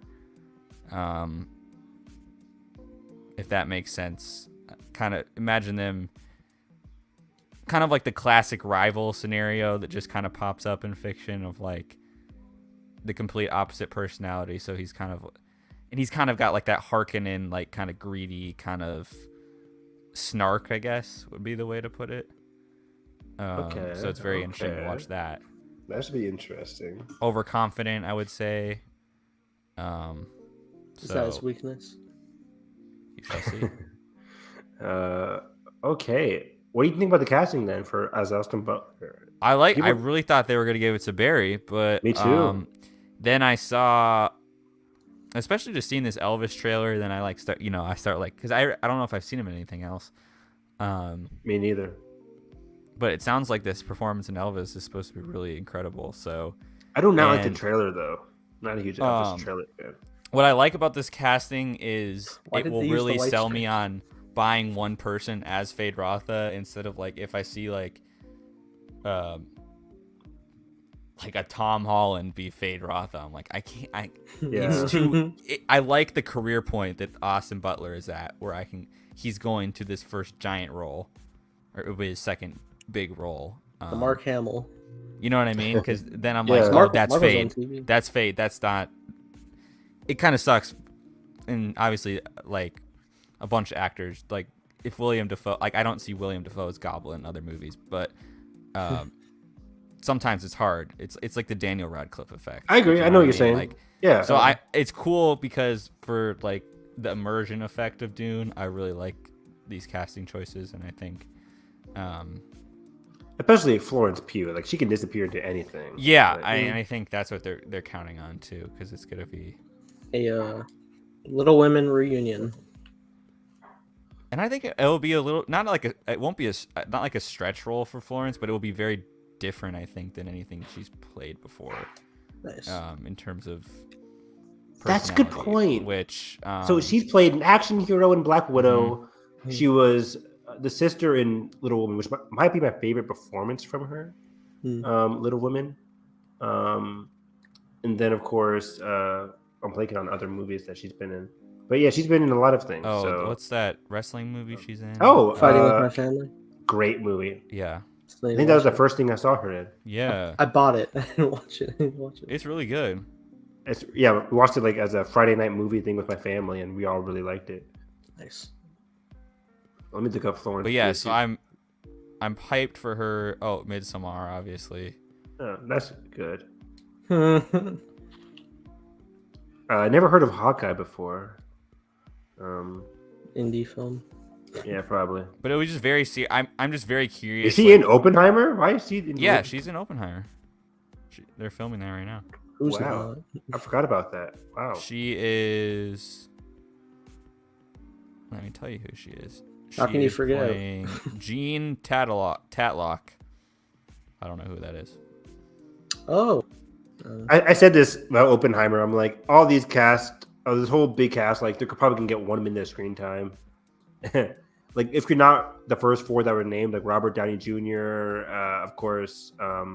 Oppenheimer in the multiverse. main guy. Look, all Ehrenreich's in it. I don't care. Yeah. Give him 5 minutes. We'll have 2 minutes. You're like, You give me 5 minutes, I'll get your solo sequel. like, toward that it was so simple. Whatever he said in that one movie. Anyway, so What did it I'm work so I'm simple? hyped for Florence Yeah. because I'm so curious how Denis directs her specifically, because kind of like the seriousness that you see of like Rebecca Ferguson in Dune, like what does that look like on Florence in a way? Like that kind of standoff. between That's the two exciting. families. Yeah. So She I'm can very just- excited. Like, Her range. and obviously man. Denis has directed like the Emily Blunts of the world, Rebecca Amy Ferguson, Adams. Amy Adams, and so I think sneakily, I think Florence Pugh can be a really strong part of this movie. Let me guys ask you this. So Amy Adams was not nominated for an Oscar for Best Actress in 2016. Still one of the worst snubs in Oscar history, in my opinion. Nobody was nominated for Dune this year. Mhm. Does anybody get nominated for Dune performance-wise in Dune 2? Do they do it? Or were people nominated for Lord of the Rings? Was Return of the Ego? King? I don't think there I don't think were. acting, anybody, no. Nobody acting was nominated? But every other category. Every other category. I Yeah, it think was a that. record for most categories without It's like 11 or 12. I think La La Land beat that, though, right? by one, maybe. I think La La Land had 14 nominations. Crafts plus Emma and the guy. I forget. Okay, so it was nominated Ryan. for Best Picture. This is Return of the King. Picture, song, director, effects, production design, mixing, screenplay, score, costume design, hairstyling, editing, and sound mixing. Okay, no actors. No actors. No bands. No actors. I have such a preset tone on that meme. I know. So petty. So yeah, I actually doubt it, but like again, Arrival, which is more of a drama than Dune, but they're very similar. So I really want like a Florence Pugh. I thought Rebecca Ferguson delivered a fantastic performance. Oh yeah. So I think it's still possible we get like a Rebecca nomination. Who else could be a Dune too? Rebecca, maybe one for Timothy. Zendaya has a huge. Zendaya gets a bigger part here. So okay. Do Zendaya and Princess Irulan meet? Yes. Is that a spoiler? Okay, cool, great. I want to see them together in the same frame. That's gonna be great. Zendaya and Florence. Now that's the spoiler. I mean, not really. I don't know. But Zendaya and Florence together, like, come on, that's gonna be incredible. And we're getting it next year too, which is even more exciting. Nice. Not too long to wait. And maybe set. Did we get a lot of set photos for Dune 1?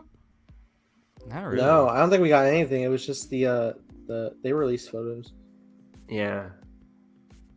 Come on, Denny, hook us a up. Slate picture from Greg Fraser and like maybe a few behind the scenes pictures of like a set or two. We'll probably see. We're in the sand again. Like they'll probably see the behind the scenes costumes, or like this is their first look at Fade and Princess. We could see. I don't know. We shall see. Other news.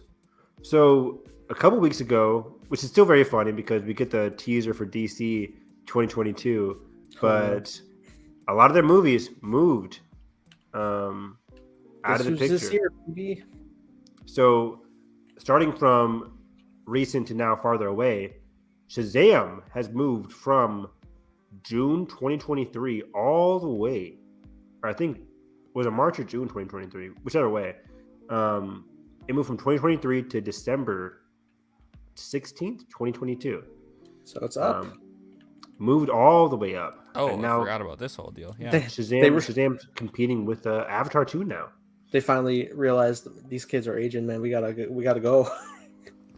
Yeah. And here's why I think it's okay. I think this will be like the Jumanji to Star Wars effect. Hoping that's contending that it's going to be a huge December. I mean, obviously No Way Home was a huge December, but it was dominated just by No Way Home. So I really hope. I think Avatar is going to drive a lot of business from other stuff too, because people will see Avatar and be like, okay, now what other movies can I see over the holidays? Depends granted, how big Avatar 2 is. That didn't really happen with West Side Story, Kingsman, Matrix, or anything else this year. They died. Yeah. Well, Spidey, man. I mean, but I think people really resonated with Shazam. It didn't make the most money compared to other movies, but I think it still made like 100 million domestic. It still made over 400 million. A pleasant worldwide. surprise at the time. Mm-hmm. And it had less of a budget. It had less of a budget than. Yeah, like the I forget, but like the percentage, like in terms of budget to profit, was like actually a lot because it didn't cost that much. So it made 363 million worldwide, 140 domestically, and it 4x'd its $85 million budget. So, yeah, that's crazy great. Wow. Now we got a big sequel. And now it's coming out right after Black Adam. Now they're not like separated by two movies. Right. So I wonder if that changes anything. So Black Adam post credits stuff probably. Exactly. Black Adam was usually going to be this July, and it was going to be Black Adam and then Aquaman and then Flash, I think. No. And then or no, it was Flash before Aquaman, then Flash before Aquaman, yeah. And then it will be Shazam. So that would have been like 2 movies. 2 or 3 movies away. 2 or 3 movies before. But now it's like Black Adam got pushed back. I think Black Adam's now September. Do you remember? October. It swung into Black Adam. The Flash date. Nope, the first week in November, I think. Right? I don't think so. I thought because it moved. It's not November anymore. October 21st. Oh. So it's like 2 weeks before Weekend after Halloween ends, Yeah. and 3 weeks after Across the Spider-Verse.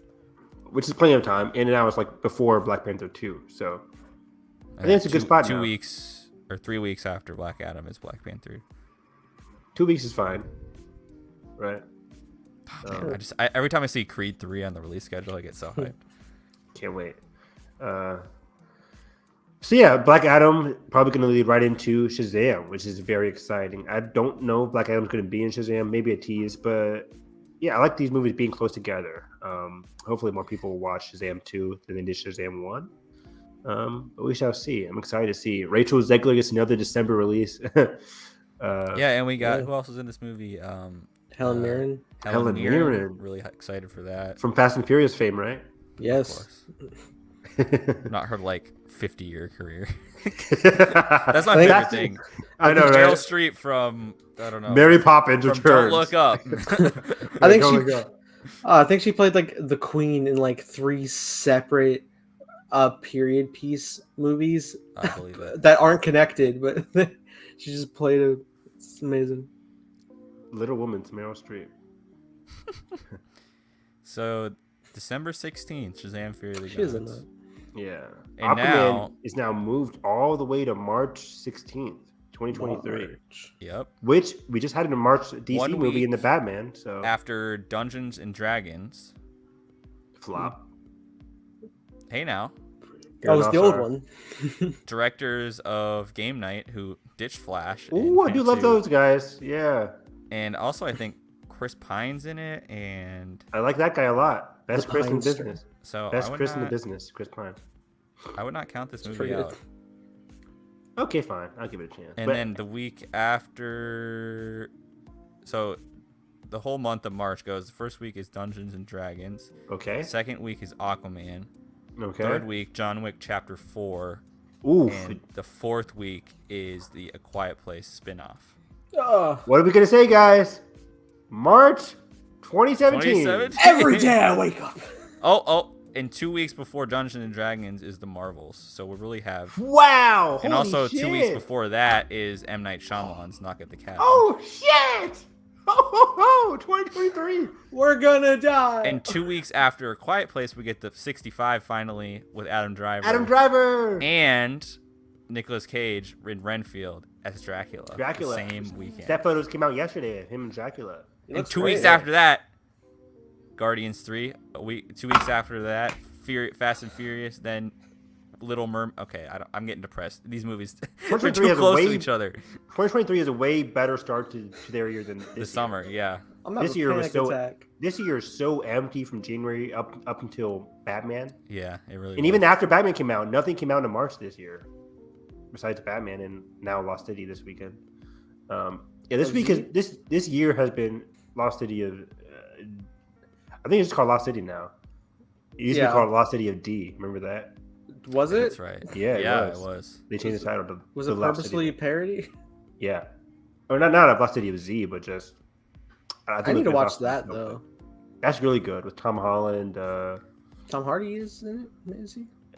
I don't know. Who's the Robert main? Pattinson's in it, right? I think. Yeah, he is. Who's the main star of Lost City of Z? Charlie Hunnam? Charlie Hunnam. Yes. That's- yeah. Yes. Okay. Yeah, But but I gotta say, the Flash is now on its Yeah. like 7th delay, June 23rd. June 23rd, Oof. 2023. Now I saw this coming because I always said like, it is not going to come out the week after Black Panther 2. That is just not happening. And I Yeah. said, what's going to move first? Probably the DC one. Marvel doesn't need to move. It's Black Panther 2, regardless of the controversy. Black Panther is Black Panther. It's going to make a lot of money. Yeah. And Marvel is known for the November release dates at this point, so better run. Are they And- still shooting yeah. Black Panther 2? I think They so. have to be, right? Yeah. Well, they were like on. Because and they off only picked up productions. at the New Year with Letitia, right? Yeah. Mhm. We would know when they finished filming, I think, though. I guess it's almost April. They could That used to be my force most the shooting. anticipated movie ever. Now it's just like depressing. But either way, Flash. Yeah, you said June, right? June 23rd. Yep, June 23rd. It That's is. super far away. June is stacked as well. So Memorial Day, still in May. Little Mermaid. Then following 1 week after that, we have Transformer: Rise of the Beast.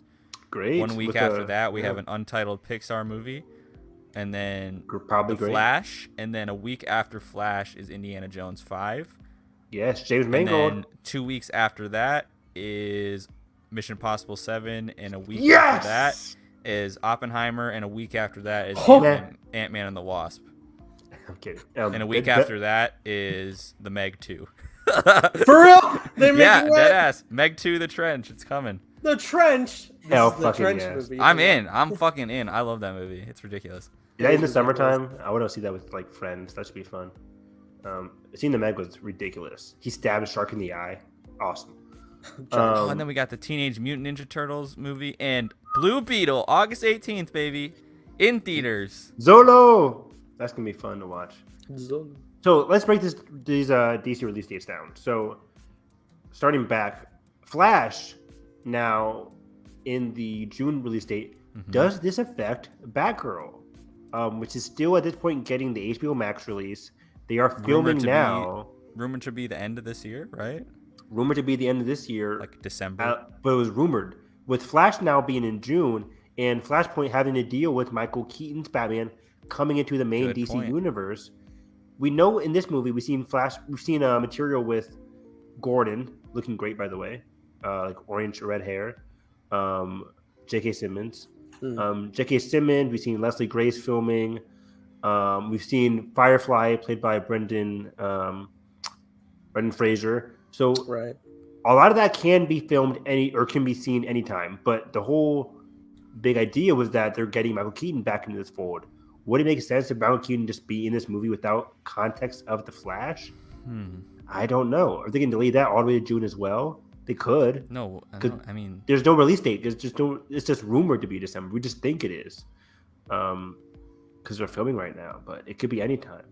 So, and they already have like 3 DC movies this year with Super Pets, Black Adam, and Shazam. So don't count out companies Batman. wanting to boost their streaming service, though. yeah, but HBO Max is doing well. I think. I don't see Batgirl being a big boost or big loss if they don't do that. Don't drop it this year. Yeah. This year, yeah. I mean, maybe they drop it. Let me go back. What's the week after? No. They could drop it like. Are thinking they this year or really next year? They don't want to drop it in between Black Adam and Shazam. No. And the rest of the fall is pretty packed in terms of superheroes. Fall is packed. Spider-Man Across Spider-Verse, and right into Black Adam, right into Black Panther, right into Shazam. In Avatar. Yeah. So I guess they have to early next year, but then early next year is Aquaman, not Flash. So I would say drop it in March, but you can't do they that. could January, February. We got Craven in January. Could drop it in February. Oh, I forgot But about the Marvels is in February. We can talk no about free Craven month. next. There's no free month for it to come. But it's streaming, so it's not Yeah. competing with anything besides like streaming views. So we shall see. We shall see. Nothing about the Morbius news. In terms of upcoming DC movies, Batgirl is very much so. Out of all the movies we just talked about, I think I'm most excited for Shazam and Batgirl. Sorry, Rock, but yeah, I think Shazam, Batgirl, Black Adam, Aquaman, Flash is my ranking of most anticipated movies. I'm still excited for DC's future. Aquaman 2 didn't love Aquaman, but I love James Wan, so I'll see anything. What?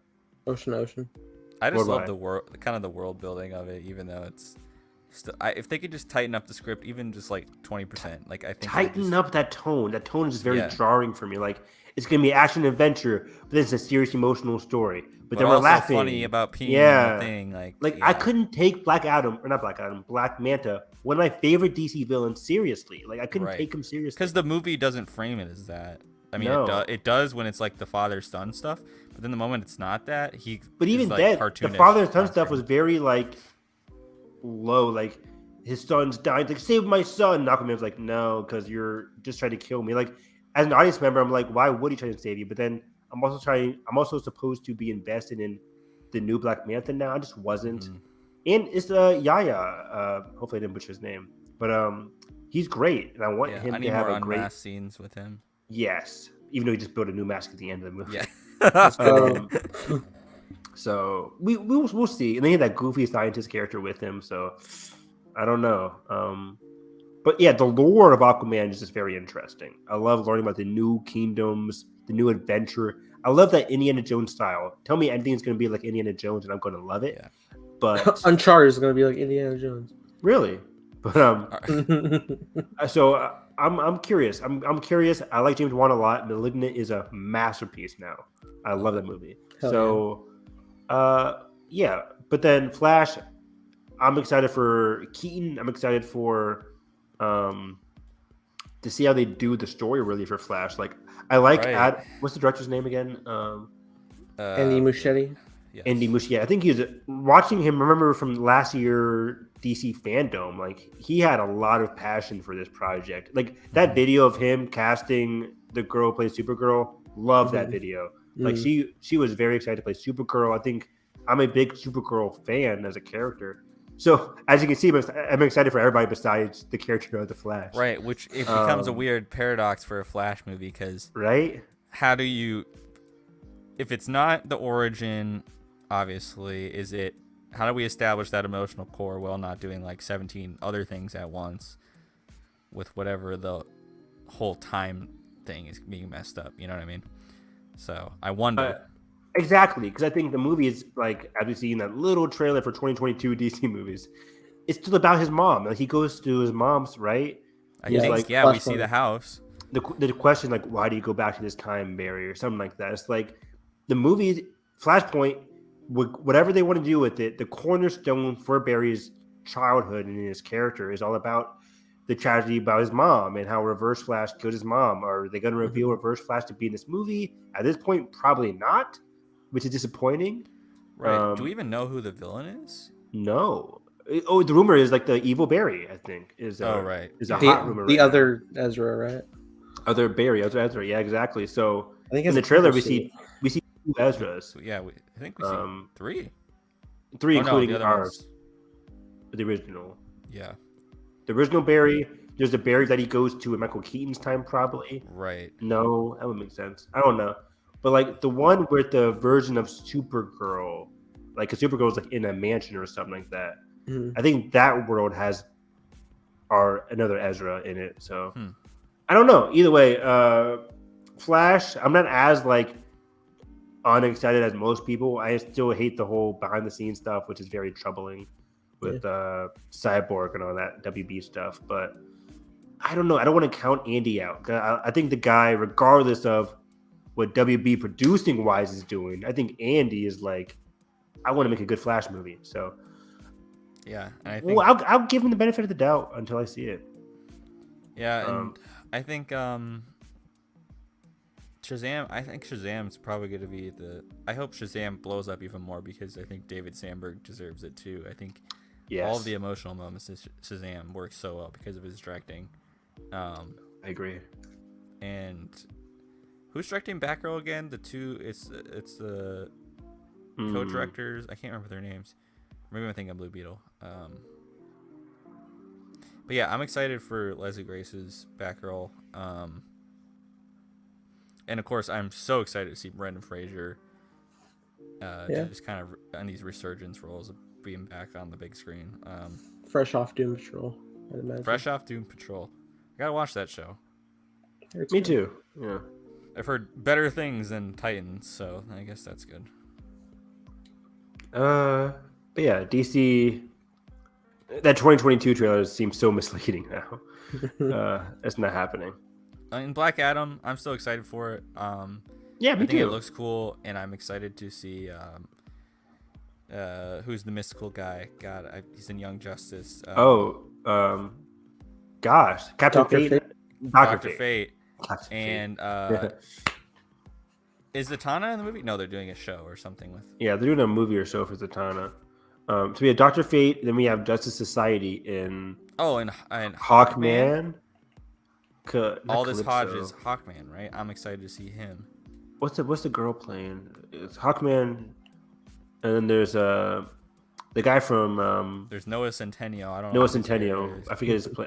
Adam Smasher. Yeah, Right. Adam Smasher. Other characters. So yeah, Yeah, I I'm think very curious what the plot is too, because like with this whole anti-hero type. yeah. I mean, Right. it's easy to be an anti-hero when your backstory is a slave and then your people slaughtered your family and now he wants revenge, kind of thing. So that can be. And the villains are going to be like the people we see in the trailer who disturb his tomb. So it's probably going to be like some present day corporation terrorist, and Black Adam wants to reclaim his home nation. Well, at the same time, Justice Society is also after this corporation, so they could be on fighting a similar target. But Black Adam also is like has that dark backstory Extra drive, yeah. and what he did in the past. It's about drive. via the Shazam past. Like we know he used the evil, what do they call it? Evil gods to help slaughter like the other Shazam people in the past. So we shall see. Thanks, Luke. We shall see. Other news, before we do Turning Red, because I really want to talk about that. They're doing a Will Smith and Michael B. Jordan I Am Legend sequel from a couple of weeks ago. Crazy news. Did not see that coming. Yeah, and I think it's a pitch from Michael B. Jordan himself, and that was what convinced Will to do it, which is very interesting. And I think they're going off the alternate ending, which is my preferred. See, I don't even remember the movie. Where he survives, right?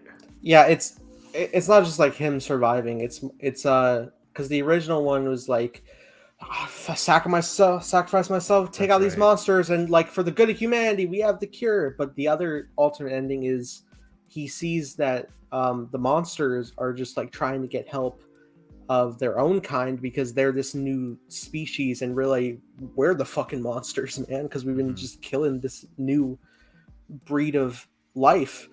Fuck. and he lives, and he has to just like live with the shame.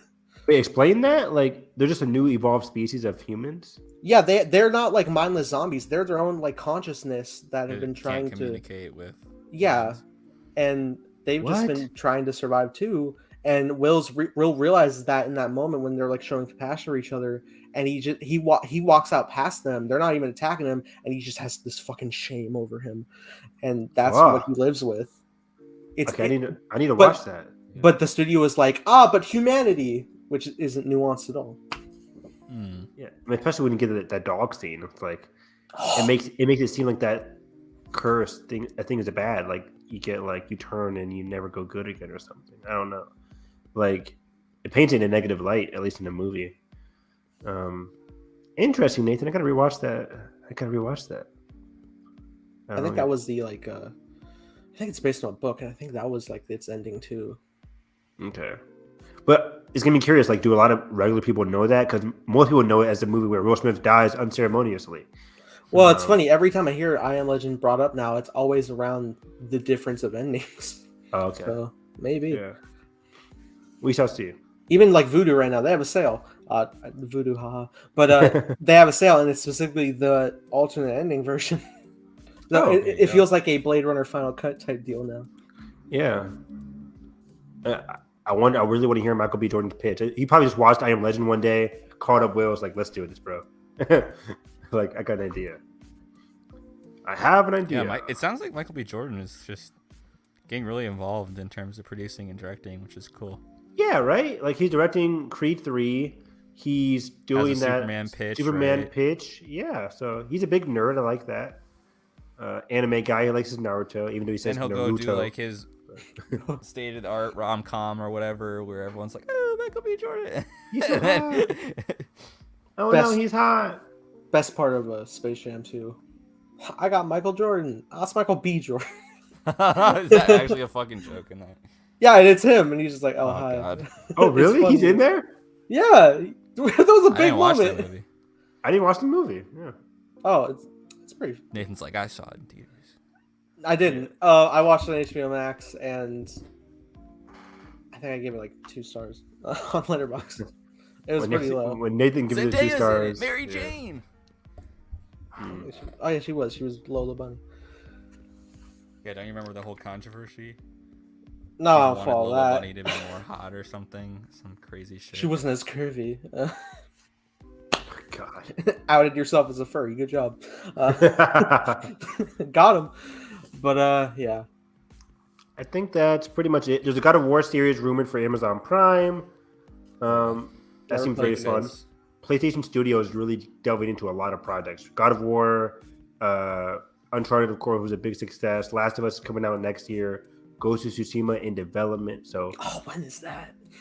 I know, right? Like PlayStation Studios rising up. So and there's a lot of Be PlayStation in titles my- that could be When really good. that FX show comes out and Ghost Oh, of Tsushima right. comes What's it out, called? Shogun. Shogun. I was gonna say Samurai. Yeah. Shogun. Where's my Alien show for that matter? I say it's coming. They're gonna film next year, so they even started filming. They said 2023 start filming, so Ooh. probably 2024. Who is it? It's Noah Hawley, right? Or Noah Hawley's Alien, yeah. Ridley's attached. I'm pretty sure it's producer. Producer, yeah. Cool. What I think. Well, which I Ridley's think he doing has to the Blade Runner series now, Whoa. right? be. Yeah, on Amazon Wasn't that a too. thing? Yeah. Is that Amazon or HBO? Amazon or Apple? Either way, Sony streaming. so many streaming. I have all of them anyway, so I'm fine. The Branch.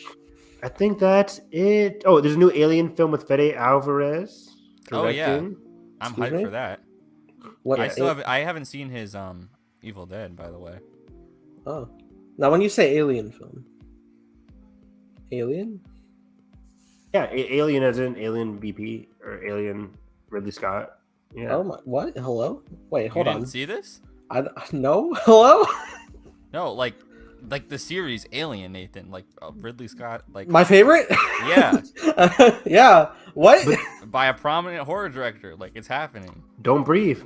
But don't Oh! breathe. Yeah. Is it on its own, or is it any connection? That's the thing. It's like It's I gotta be assume new. it's gonna be new because if it was going to be the third Alien prequel movie, they would have just got Ridley again. So I think this is gonna be an original story. But again, I think Alien movies should always be on TV. That's why I was excited for Noah Hawley's Alien because Huh. the last couple of movies aren't great at the box office. Hey, It's like well, okay, yeah, the box. Fine. it's gonna bomb. It's going to bomb. Like Alien Resurrection did terribly, I think. So Even Yeah, like but if they Predator sell it didn't as do like good a either. more original thing. I disagree. They sold Alien Covenant as like, oh, No, this they is did not.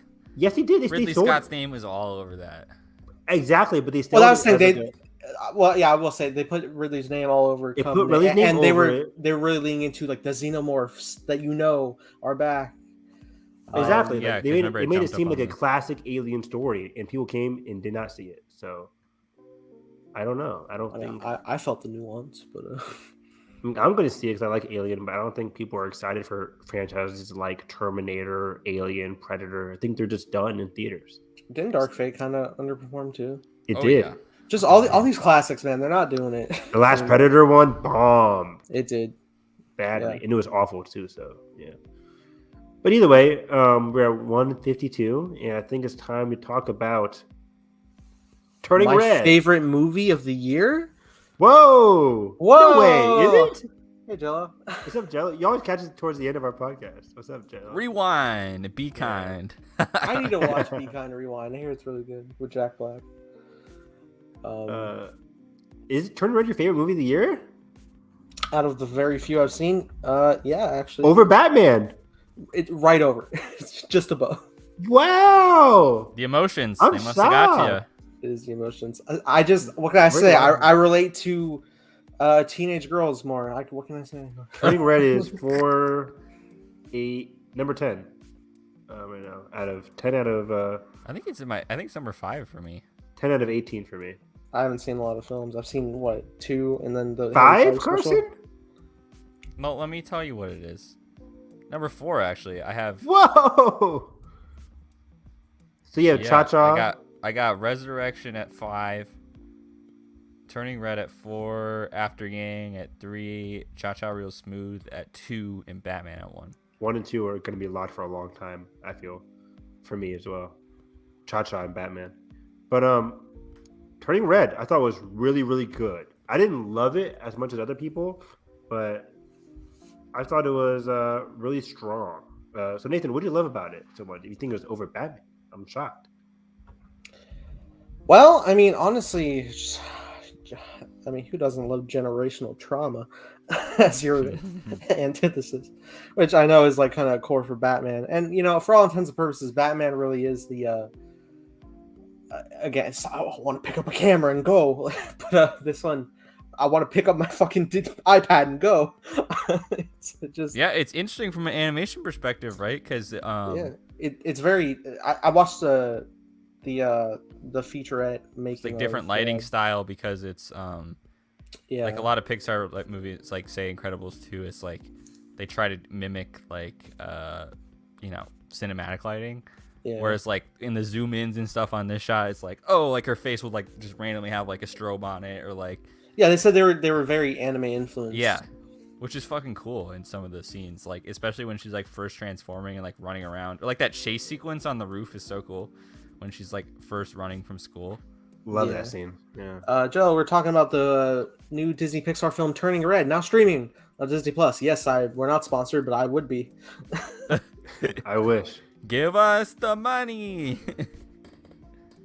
But yeah, dude, it's so good. I feel so much for the character of May. She's so fun and so sympathetic. Like, she cries a lot, and I feel for her every time because she's just like, she's just going through it, man.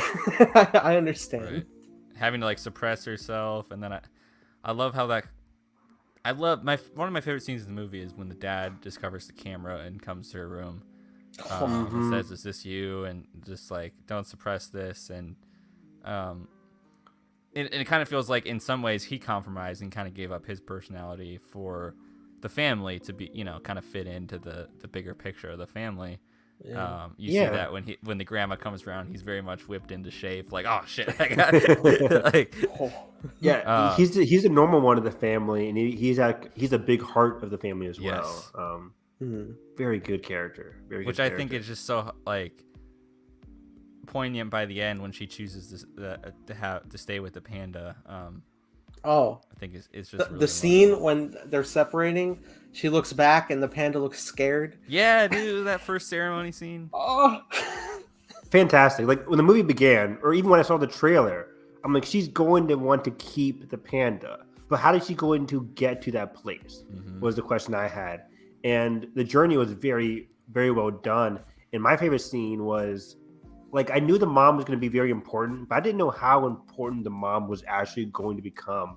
Like Nathan said, this is a classic generational trauma type of story, and the mom's very like important to that. But seeing the mom struggle as well was a very surprising factor in this movie, and it really hooked me. Yeah. One of my favorite scenes, like of her daughter. Yeah, because her trauma because of her grandmother, or May's grandmother, and the mother's mom.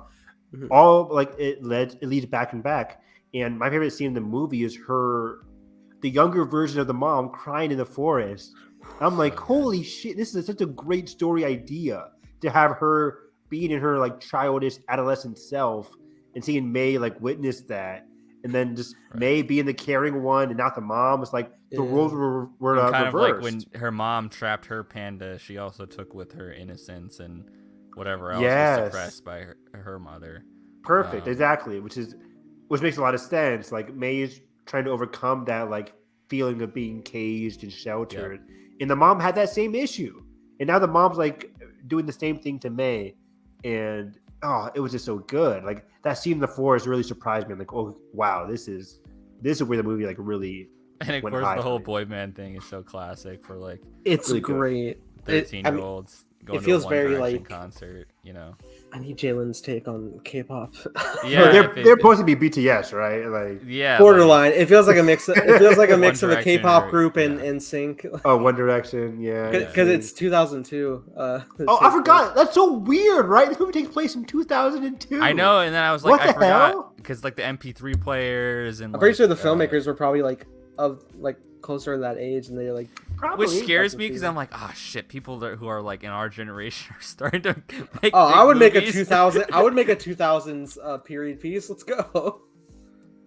Like that part surprised me. I didn't even know that from the trailer. Also in Did we know that Canada, I going loved in? how it took place in Canada, which is cool. Canada, Asian Toronto. heritage in Canada, like different time Stuff. period.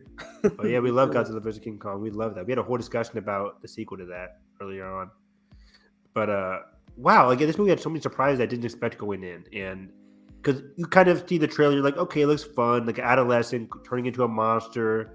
She's probably gonna keep it, but it looks kind of fun. But They it was very sold this, emotional, like way more more bouncy cliche and jittery than it really was. Yeah, Which I think makes sense for in terms of getting kids to watch it. Mhm. But I really think it's one of those Pixar movies that just fires on all cylinders for everybody of all ages. Yeah, man. I love it. I love her friend group. They're Yeah. really fun. Who's like the really quiet girl that's just like, she's just like acts like super cool, and then she was great. you know how, The girl with glasses. the girl with glasses. I forget her name. I love the part when they first go into her room and see the panda, and they're just all stunned. She's just like, "Are you a werewolf?" So good. The comedy was fantastic in this movie. The like, timing is the glasses Impeccable. girl has like the Twilight book in the beginning or whatever. Walking through the hallway, Yeah. it's like, oh, it's so cool. It was so cool. One of my favorite parts. There's so many great moments. Like the awkward embarrassment led to so many hilarious moments. When the mom's outside fighting with the security guard, isn't that yeah. your mom? It's like, oh, you Oh, got your and it's like pets. zooming into her. and she's like, I felt all the embarrassment, man. Yeah, like even if I'm not like a teenage girl, like I can still relate to being embarrassed by your parents. It's like that basic. Yeah. yeah, and embarrassment. everything in middle Oh, school man. feels like the end of the world too. It doesn't matter what it is. Yeah. Like, Because like your friends are your world, so if your Yeah. friends see something happen, people at school see something happen, it's over. it's gonna a wrap. it's over. It's gonna stick with you. And the mom going to the gas station, I thought it was like a dream sequence. I'm like, there's no way the mom's actually doing this, right? I was. I stressed, didn't think it dude. was. I believed it was real, and I was Then like, she too. pulled no. out the fucking drawings. No. Oh. Can't I you felt so understand what fiction is? It felt so relatable and funny. I'm like, but then her reaction to it was fascinating because every other movie would be like, okay, I hate you, mom. You're the worst mom. But no, she was like, I didn't like it. It's thank Right, you, just mom. terrified to like. She was lash terrified out. to talk back. Yeah. And then just Wow. taking it all out to herself in her room. She's just like, why would I do this? All the mistakes I've made. But you don't understand. And like, I feel like we've all been there with our parents. Yeah. Uh, And then even the bully characters is very cliche, but it worked in this movie. Like there was a different side to him. You found him out at the concert as That well. was hilarious. When he's at the That was concert. super funny. He's like, "Oh, I'm just." What did he say? He's like, "I'm just here, just do something else." We're like, and no, then bro. the band starts, and then they do that zoom up with all 5 of them, and they just start crying. Yeah, dude, how fucking funny is it when the band like comes back during they can't get it loud enough? The to ritual, do yeah. the big ritual, and the boy So band's good. like, all right, we gotta fucking do this. Like, Yeah, they were I love- immediately like invested. I love the artistry. I mean, it's already cool that like her mom is fucking kaiju size. But yeah, that was insane. wild. I love the art direction of like when they come out, the boy band, and like they're like flying, and it looks so seamless. But as soon as like the mom comes through, you see the fucking wires that weren't in the frame at all. It was beautiful. Yeah, the mom being so big was so surprising. I'm like, what in the world? Like, how did they hide this from people? Like, I wonder what her first transformation was like. Like, I can't imagine what she went through. Jesus Christ. Like, no wonder she had like kept herself locked in that cage or whatever in her mind. Like that must have been super embarrassing or super like traumatizing for her. I love the lore of just like their totems that they keep to. Me have too. it They all under wraps. had different totems, right? Like a necklace or ring or something like that. Yeah, rings, earrings. Earring. And I love the thing pins. at the end where the moms goes back into the little Neopet Tamagotchi type Tamagotchi thing. Mhm. The grandma has a fucking the band's symbol. Yeah. Chain. It's just like so unlucky. That shit Yeah. was really good. So fun. And The music, I love the music was oh awesome. Who did Ludwig. the score? This was Ludwig, right? Yeah. You killed it. I love the end. How like, well, first off, like their whole like structure is around like the red panda, and like they have like this suit for like the tourist business, and then she's actually like using it to actually like hype up the whole business by the end. There's a scene at the end where like she's part of the business now, but then she wanted to go off with her friends, so the father put the red panda costume on. Yeah. If I'm part of that like customer and I walk in, I'm pissed. I want the pants. I want the fucking She ain't panda. going to karaoke. Get the fuck over come here. back here. I paid $20 for this shit. Where you going? I love the joke get of a voucher. rebuilding the stadium thing, and then it goes all the way up to $1 million. Oh $10 god. million. I thought the boy band be on our side. Help fund that. For real. Yeah, this movie was just so surprising. Like So many times I thought like they Yeah. should be in jail right now. She like ruined really the whole should. city. yeah, all those car accidents when she first transformed, I'm like, yikes. Like a lot of The lot of property lawsuits. damage. yeah, they're just like, oh, that panda. I'm like, are you kidding me? Like, I'm how do you shocked split? How do you split it to your insurance company? I'm shocked the bully's parents didn't fucking sue. Like, Right. Oh, scarred that his scene I face. felt so. Yeah. When the parents at Which the birthday moment? party were yelling at the mom, Oh yeah. and that was the mom was just going. I was like, oh shit, she not even saying anything. Like, Yeah, that was interesting too. I mean, it's a really bad point because like as soon as it got broken up, like there's scratches on his face. Like she didn't mean it, but like it just happens because she's fucking panda. Oh, there's a scene in the movie where at that party, she chooses to go with the mom instead of like defending her friends. oh And yeah, great. I'm scene. like, this is a very much just like in Luca. We've all seen Luca, right? Not yet. Oh, you guys haven't seen Luca? no, we haven't. I haven't. Oh. I need to. I was gonna spoil something. Never mind. But thank God you guys said that. I will Wait. go with the fish. I'm assuming it's gonna be something like. It gave me a I'll go flashback watch. to a Luca scene, and I'm like, oh, my heart is just like a character is making the wrong decision, Right, but and it's doesn't affecting want the people to. closest to them. I'm like, this is straight out of Luca. So yeah, I really Luke. straight out of Compton, straight out of Luca. Crazy red like- panda named me. Yeah, it was just very emotional. There's a lot of surprisingly emotional beats in this movie that I didn't expect going in. Yeah, not one of my top Pixar movies, but it's like in the upper half. I had a blast watching this for sure. Yeah, for sure. On God. I think it's just It cracked Nathan's top 10, right? it's my number one of the year. I mean, Pixar movies Oh yeah, I think I had it as like my favorite non sequel or series. sequel Watch franchise. Soul, Pixar. motherfucker. What?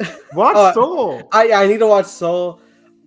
It's also tricky because fucking Inside Out's so good. How he's Inside above Out. Inside Out is shocking to me. I mean, I don't know if it I love is. Turning Red, but Inside Out, I've seen it like tons and tons and tons of times. Like Inside Out is. I'm still gonna Miraculous. I'm still going to bat for Wally. I don't know why Evan doesn't like it. Wally's Yeah. so good. I gotta revisit Wally.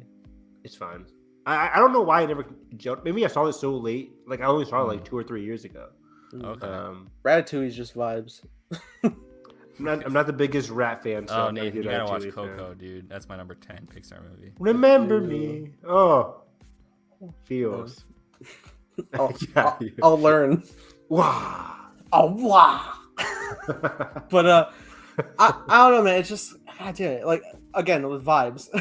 It feels like it's just like a new comfort movie for me, man. It really is. Yeah. Just there's so much going on for it's the energy. I think the energy in the time period and I the agree. relatability is just hitting on all cylinders. I mean, even with like other Pixar films like Inside Out, obviously there's relatability with like dealing with your emotions and stuff. But that's not all you are at a time, and I feel like we bounce back and forth a lot with May of different points of feelings. So it's very yeah. Another interesting factor is that this was dropped on Disney Plus and it like blew up again. Like I wonder. I want to live in an alternate reality where this gets released in theaters. Does it have the same thing with Encanto where it's popular, but like Disney Plus led to it being a huge internet sensation. So Right, and don't forget now that the last 3 Pixar movies have been released on Disney Yeah. Plus, which has trained everybody that hey, I'll just wait for Lightyear on Disney Plus. which is going to be very interesting to see because Lightyear is going to be theaters exclusive. This is in gonna the be middle big of the summer. I think it's deserving too, especially with like the way it looks. Yeah, Yeah, it looks I think stunning. it does too. But I'm very curious in comparison to Like the turnout. pre-pandemic turnout wise, like how it compares. Yeah. Yeah, I'm sure we're gonna be also like looking at factors that are like the Toy Story IP type. So And yeah, I think Jurassic World is the week before it, Wow. something like that. Stacked summer. Our next commentary, Jurassic Next. Park. series. Alan. Alan, Go back, go back. stop the play. Stop the play. Please stop. Yes, yes. Who directs all of them? All of them? No, he did Or the just- first No. two, and then Okay. Joe Johnston, Right. director of First Avenger. Yep, I love that movie. I don't care. Yeah, I think The Rocketeer. Maybe. I think so. Wild. But yeah, we'll be back from my cup of tea every week, starting next week with my with Moon Knight. That's gonna be interesting. Moon Knight reviews every week. New MCU show. It seems like just yesterday we just finished Hawkeye, and here we are again. I was about to say Loki. I was like, oh shit. Hawkeye. Oh, what year is it? We go from Moon Knight, and then we have Kenobi in May, and then it's gonna be Then we got Oh. Daredevil. Carson's ready. Let's go. right. Yeah. Content. So much. Dive content. What's after Moon Knight? We still. Oh, I guess She-Hulk probably. She-Hulk. Miss Marvel is like Oh, yeah, first. it's Oh, you're it's right. alongside Kenobi. It's like the week after, I think. June 8th. Maybe. Yeah. That's Yeah, only so like she- what? 2 She-Hulk's weeks gonna be into like a Kenobi. fall show. I That's only think. 3 months away. Yeah. But yeah, we have a lot of content up ahead, so this should be fun. Yeah, man. Had a great time. We did it, Joe. All right. Well, that's time. I'm dying. Okay. You guys can find me on Twitter at HarrisEV9. I'm worried about Big Brother Canada 10 because somebody won HOH, and my favorites, might be in trouble this week of going home right before jury, which isn't fun. But I'll be tweeting about Big Brother. Survivor was crazy yesterday. Anime, no Attack on Titan on Sunday, but they have a Just press a panel. conference. Just a No panel. post on. And we'll see what they say in Japan Sunday morning. What else? That's pretty much it. I'm excited for Moon Knight next week. Oscar Isaac, get hyped. Hey, Carson. Yeah, I'm just over here also watching anime. I feel like I've been in an anime phase and like book phase rather than movies lately. I kind of go through that. So yeah, I'm catching up on Demon Slayer, then go to catch up on Attack on Titan and whatever else I'm watching.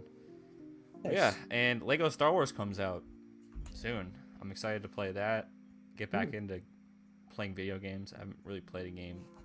Kick some brick with 1 through 9. Yeah, Throwback. excited to play as Claude. He's in there. He is in it. I Is think it playable? Yeah. I don't know if it was an edit, but there was like one lock that said Ben Solo topless, and it's like Swallow. You can play Swallow. That'd be a funny DLC. There's honestly. no way Claude's playable, but Rebels and Clone Wars characters aren't. Yeah, What? they got all He's these a like saga DLC character, packs. Evan. But they already announced like Bad Batch DLC. I'm like, you announced Bad Batch, but not Clone Wars. What's going on here? I'm confused. I can't play a Clone Wars character, but I can play Rebel Friend. Omega isn't available. I don't think Omega's playable in Bad Batch. What? I don't think so. Disgusting. You can have the fucking archery. Why not? I agree. I don't know, but I just realized that Lego Star Wars comes out April 5th, and my That's what I spring was break saying. starts April.